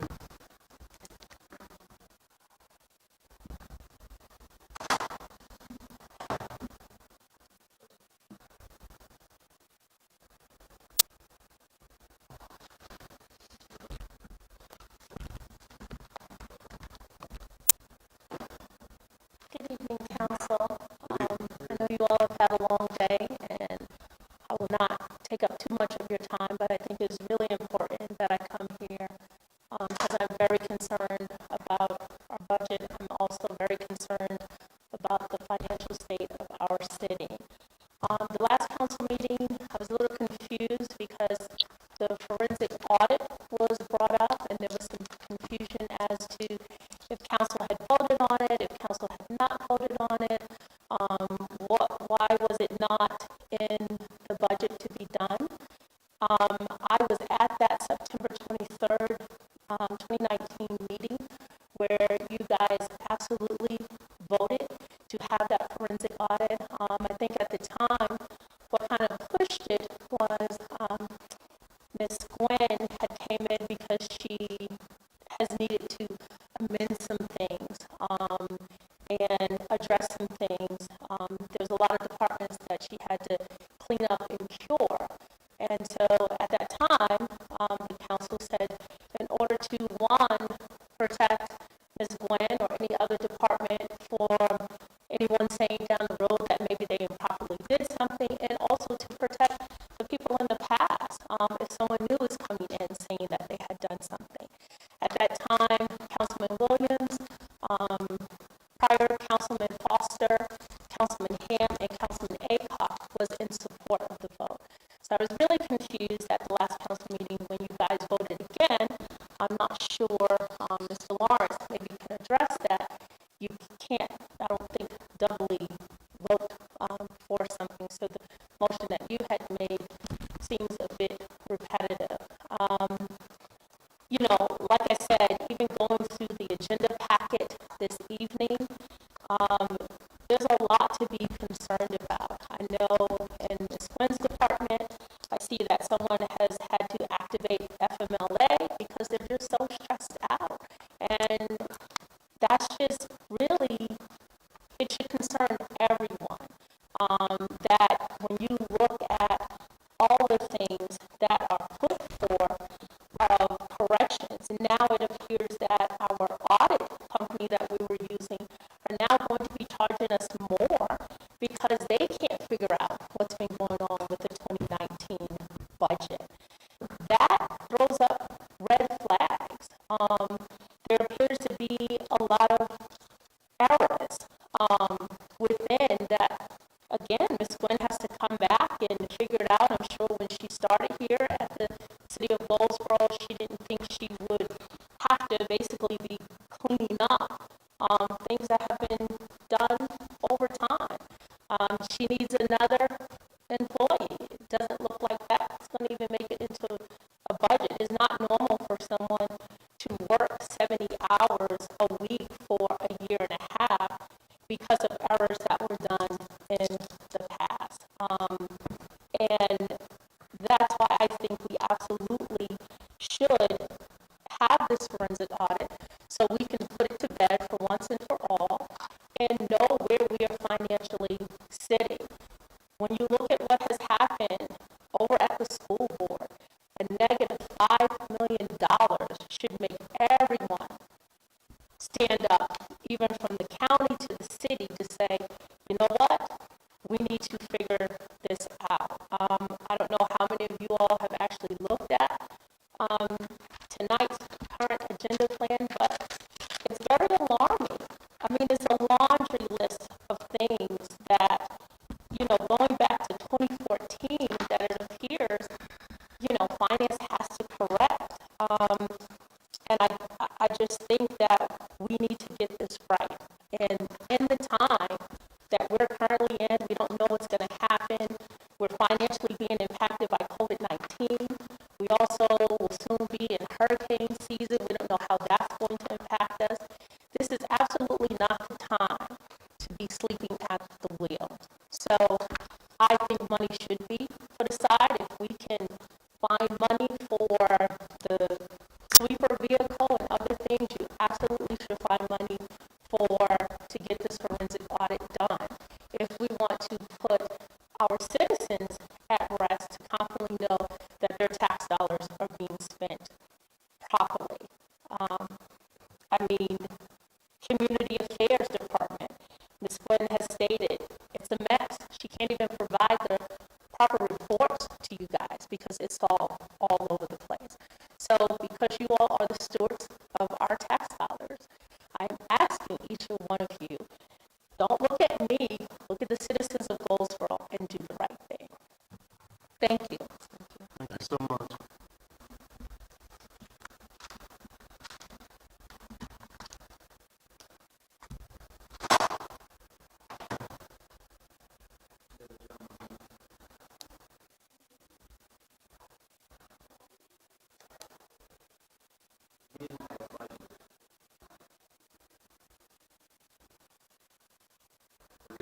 We're good? All right, we will close the public hearing on the budget, and we're going to move to consent agenda. I do want to comment on our speaker and a couple of things she said. First off, I do want everybody to know that we did approve, we did vote on a forensic audit, and it was approved to do it. And then sometime after that, well, I think that what we had told them is to bring somebody in to do a presentation on the forensic audit. And I think y'all did that. I don't think I was here for that meeting, but y'all did that. And so then I think what happened is after that, nothing happened. And then the council, I think the majority decided that we didn't need it, especially because you were digging so deep into everything. If there are problems, you're going to come across them most likely anyway. And then when you get done, if we need to do something different, then we'll do something different. And I also want to correct that she said that we hadn't funded a position for you, because we have. And you're going to hire. So I just want to be sure that everybody knows kind of the other side of the story where Mr. Tia was. Okay. Well, to clarify, when the accountant came in, you were present. Basically, that as far as people changing their mind after you came here, that wasn't true. No one actually made a motion to amend the vote or anything. It's needed. A forensic audit is needed. Without me going into too much detail, if you didn't know in the last couple of months and what we discussed in closed session, you know that it's needed. It's needed. And I would like this council to follow through with their vote. Any other comments? All right, we're going to move to... Oh, sorry. What's the process, though? No, go ahead. If we voted for it, well, I didn't. I wasn't part of that vote. It was before I came on. But I remember we had a situation where we had to go back, like you guys voted for the summer youth program, and then we had to go back and recant it because you guys decided to not do it. So it seems like we have a vote on the table where we agreed to go forward with the audit, and then now we're just verbally saying we're not going to do it. Is that proper protocol? At our last meeting, we voted not to do it. No, we did. Yes, we did. But don't we have to go back and undo or amend the first vote? Did not vote. Mr. Lawrence, now what I did was wrong. When I made that motion again for something that was already approved, can you explain that to this council in layman terms? Yeah, I prefer to give you an answer. I go back and look at things to make sure, and I read what the motion exactly was that was made each time. And so I made myself a note to have Melissa pull that. And so you can go back and change your mind and make a new motion to not do an audit, and then vote to say, okay, we're not going to do an audit. There's some things you cannot change, like long-term financial obligations, and Ms. Quinn can tell you about that. Once you've approved that and the contract's been entered and you've incurred that liability, the new council is still stuck with it, even though it's new members must be on it. So there's other things that you can change and make a change to it. My thinking is that this one probably can, but my thinking is that you're going to have to make a motion that says we're not going to do a financial forensic audit. We voted for it before. A motion's made to say we're not going to do it. I think the Council Williams' motion last week was that we still do it. Is that correct? Or last meeting? It was, yes. And so I'd like for Melissa to just confirm how the motion was made in September, the motion you made, and I can let y'all know if you need to come back. And if somebody wants to make a motion not to do it, then if that's the proper procedure, then I'll let you know that. So I have another question. I actually checked the minutes of that meeting, and it's not in there. So do we rely on the video, or how do we? Because I think that when votes are made and we make decisions, those definitely need to be included in the minutes, and I could not find. On September 23rd, during the work session, it's in there. The ballot. Yeah, I know I saw them. Can you send those? Well, I sent them to everybody. Send them to Ron and let Ron send them to everybody. Okay, so we're going to move to the consent agenda, and I guess we got to go through the darn thing. Yes, sir. Get Jennifer in here and tell her to talk quick. It's Ron or Randy. Come on, Randy, you need to talk quick.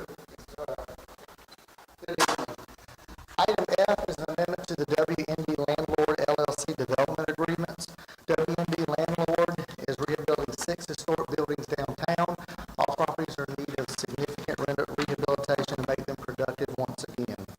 The originally approved agreement states the completed project will result in a minimum of 12,000 square feet of commercial ready-to-lease space and 55 market-rate units, and successfully repurposing 68,000 square feet of vacant, non-productive space. After official measurements and consulting professionals in the construction process, the project will result in actually 10,900 square feet of commercial space and not less than 60 market-rate residential units.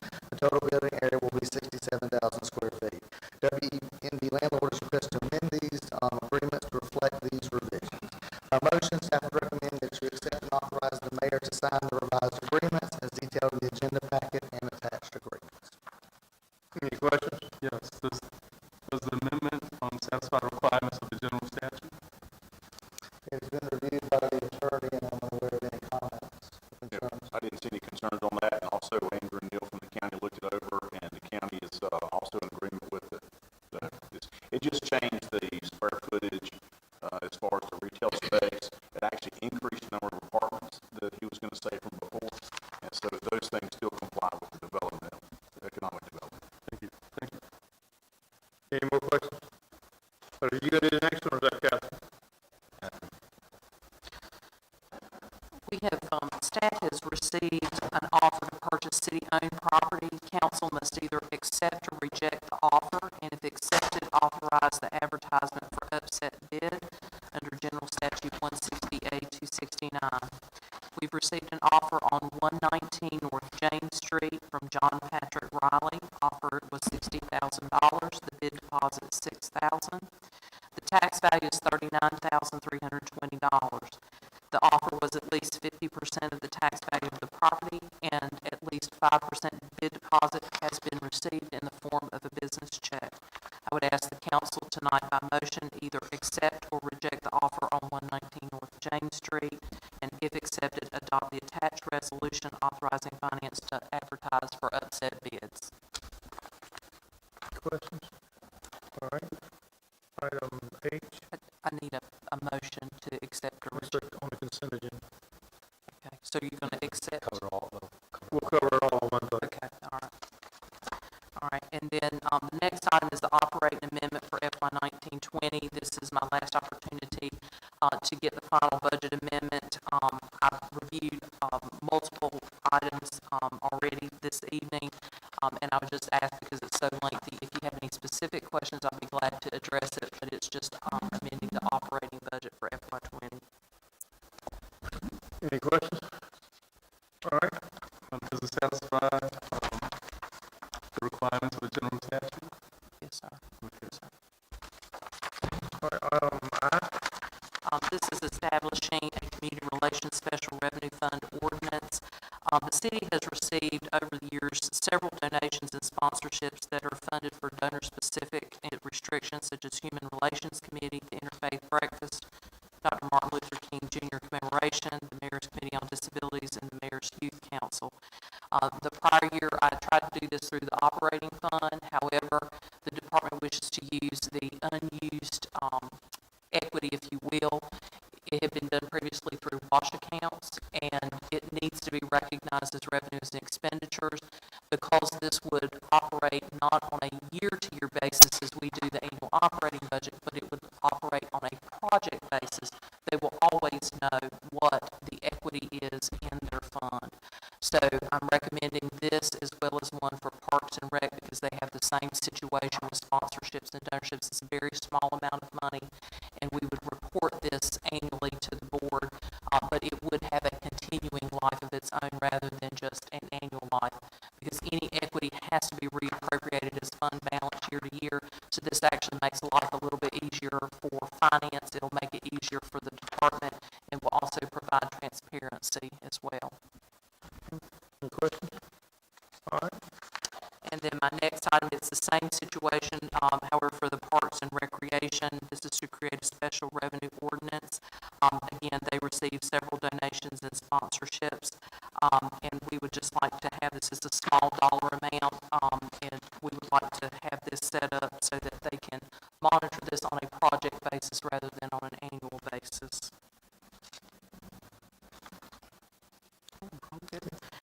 My next item is to amend the contract for audit services for the fiscal year ending June 30, 2019.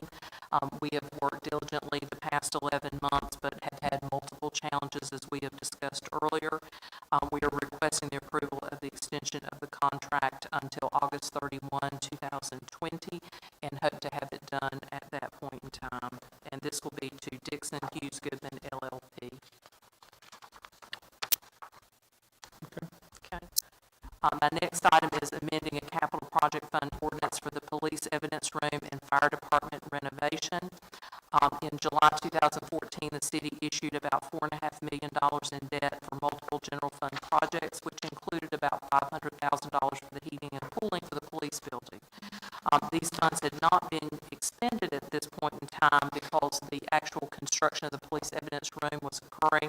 So it was, prior finance director said that they would just hold the money until the actual project was completed. So at this time, what we're asking is for an appropriation from the general fund, because that's where the loan proceeds are at, to go into the project fund so that it can be spent for the construction of the project. I've given you a list of expenditures that have been made. We have spent well in excess of the $500,000 on the heating and cooling, so this is basically to reimburse ourselves, and this is in a project fund.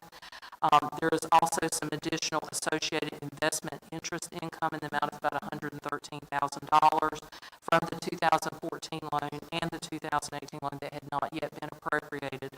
So I'm appropriating that to the project so that it can be spent on construction costs.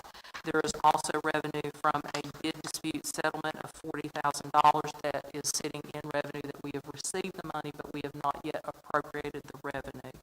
So the total expenditure and revenue appropriation is $669,676. And at this time, we're just asking for the board to approve the amendment to the capital project ordinance. Any questions? All right. Okay. My next item is amending a special revenue fund for the police of the restricted fund. The board authorized the special revenue fund on June 17, 2019, and the police department receives various donations and sponsorships. They have sales of found property over the past year, so the revenues are on the books. At this point in time, we're asking you to appropriate the revenues so that they can spend them on the items that they're allowed to spend that on. We've had monies from the Walmart grant, the Counter Project, the Found Gun sold through PropertyRoom.com, as well as investment interest totaling $17,668.15. And we're just asking for an amendment to the special revenue fund so that we can appropriate the revenue and expenditure in that amount. Okay, everybody? All right, next we got departmental reports.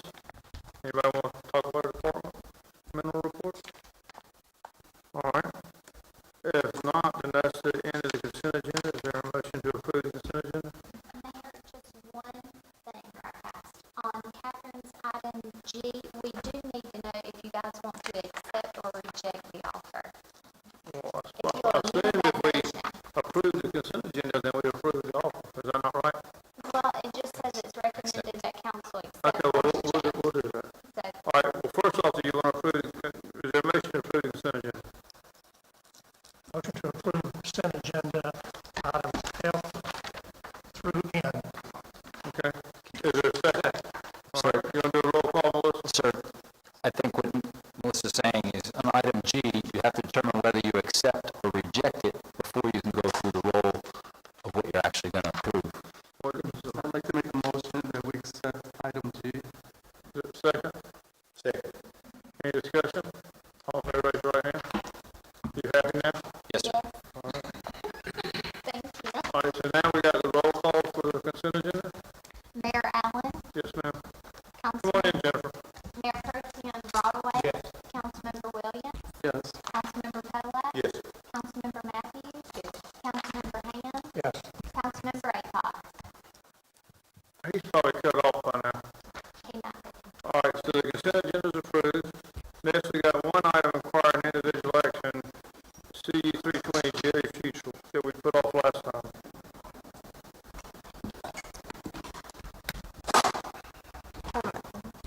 would you like for me to go through the entire agenda, item, or I believe we all know the history?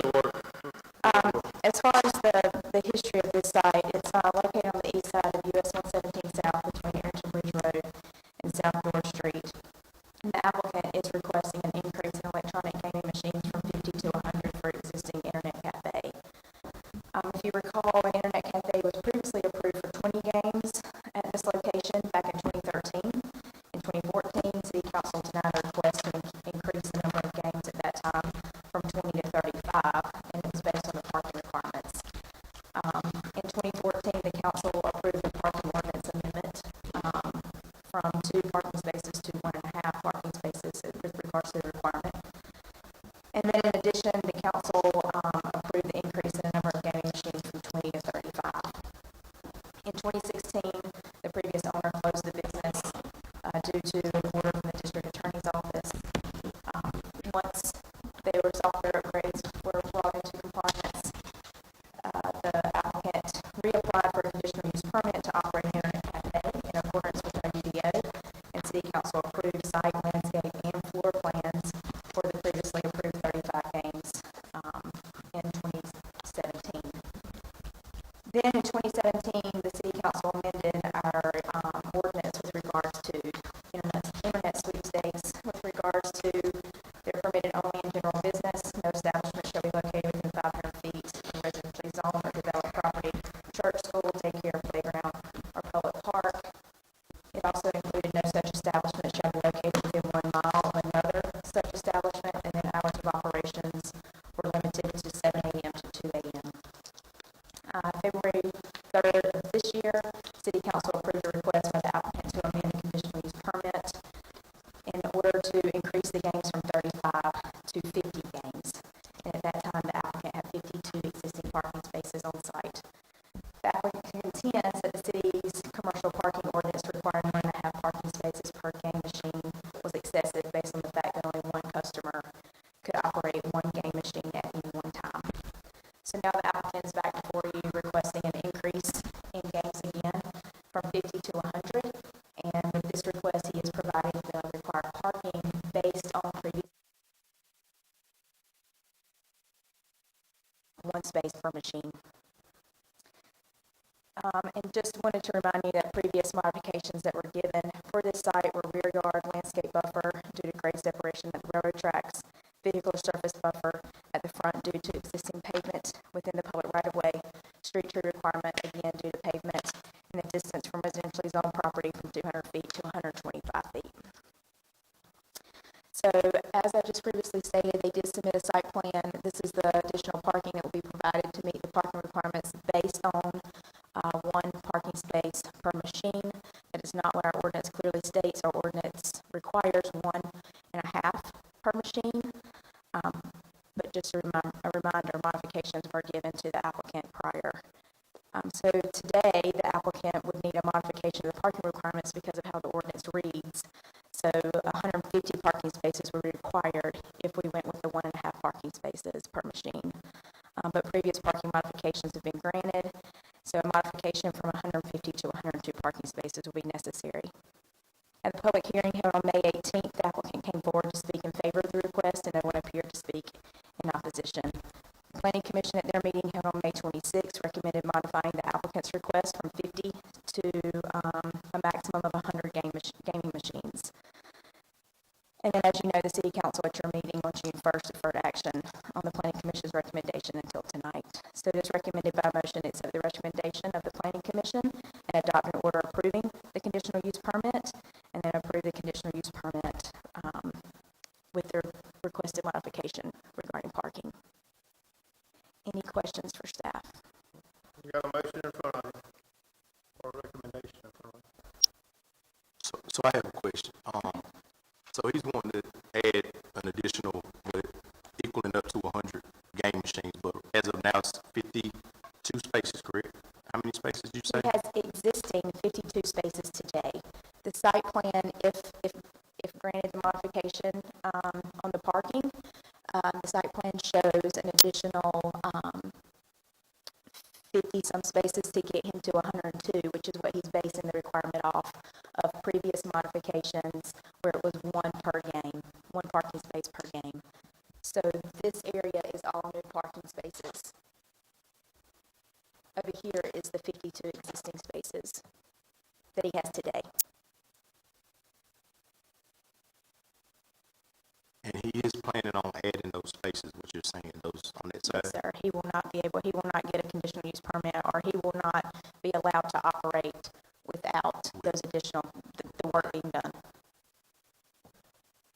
Because what bothers me about that location, I'm familiar with, it's in a flood zone, and if it rains about a couple hours, it's gonna be, of course, a part in that. The engineering department has reviewed, and it meets all the requirements. Okay. They can have the parking, the pavement within that area. That's a lot of machines. What, I mean, is there any, whatever, to reduce the hours? I mean, 2 a.m. is pretty late.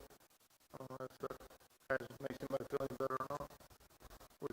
Does a conditional use, we could cut the hours to 12 or 1 or something, couldn't we?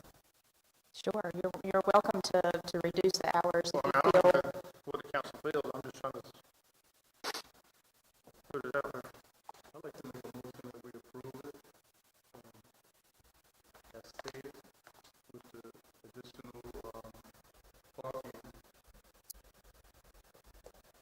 Second. Any discussion? All in favor, raise your right hand. Opposed, likewise. I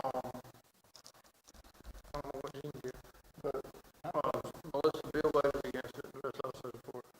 Okay. All right, that's approved. The next thing we got is the mayor and councilman report. And I've got a proclamation for Captain Stokes, Philip, and, Sherry Stokes, but I've already read it to them. So I don't see the point in reading it again tonight, but I do want to say that it is some great people leading the Salvation Army here. They've done unbelievable work. Anybody in the public health arena knows that. So we wish them their very best, everyone in Hendersonville. And I'm sure the folks coming in will be just as good as they are. But we do want to wish them the very best. Wonderful. And then we'll go to councilmember comments. Councilmember Ham? No comment.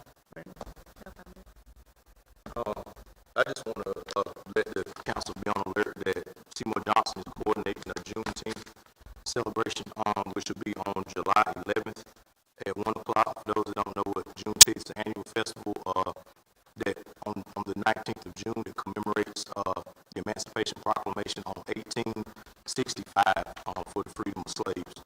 And also just want to commend Chief Dixon, Chief Quimby on Seymour Johnson Air Force Base, as well as the community leaders that worked on the revision of the EOP for the city. Like I said, I was truly impressed to see all the different facets of the community come together in coordination of this effort. And one of the things they focus on is civil unrest, something that we're experiencing across the country, and just like to see what took place in that meeting. That's it. Thank you. Thank you, sir. Just want everybody to continue to stay safe during COVID-19, social distance. Be safe. God bless you. Good night.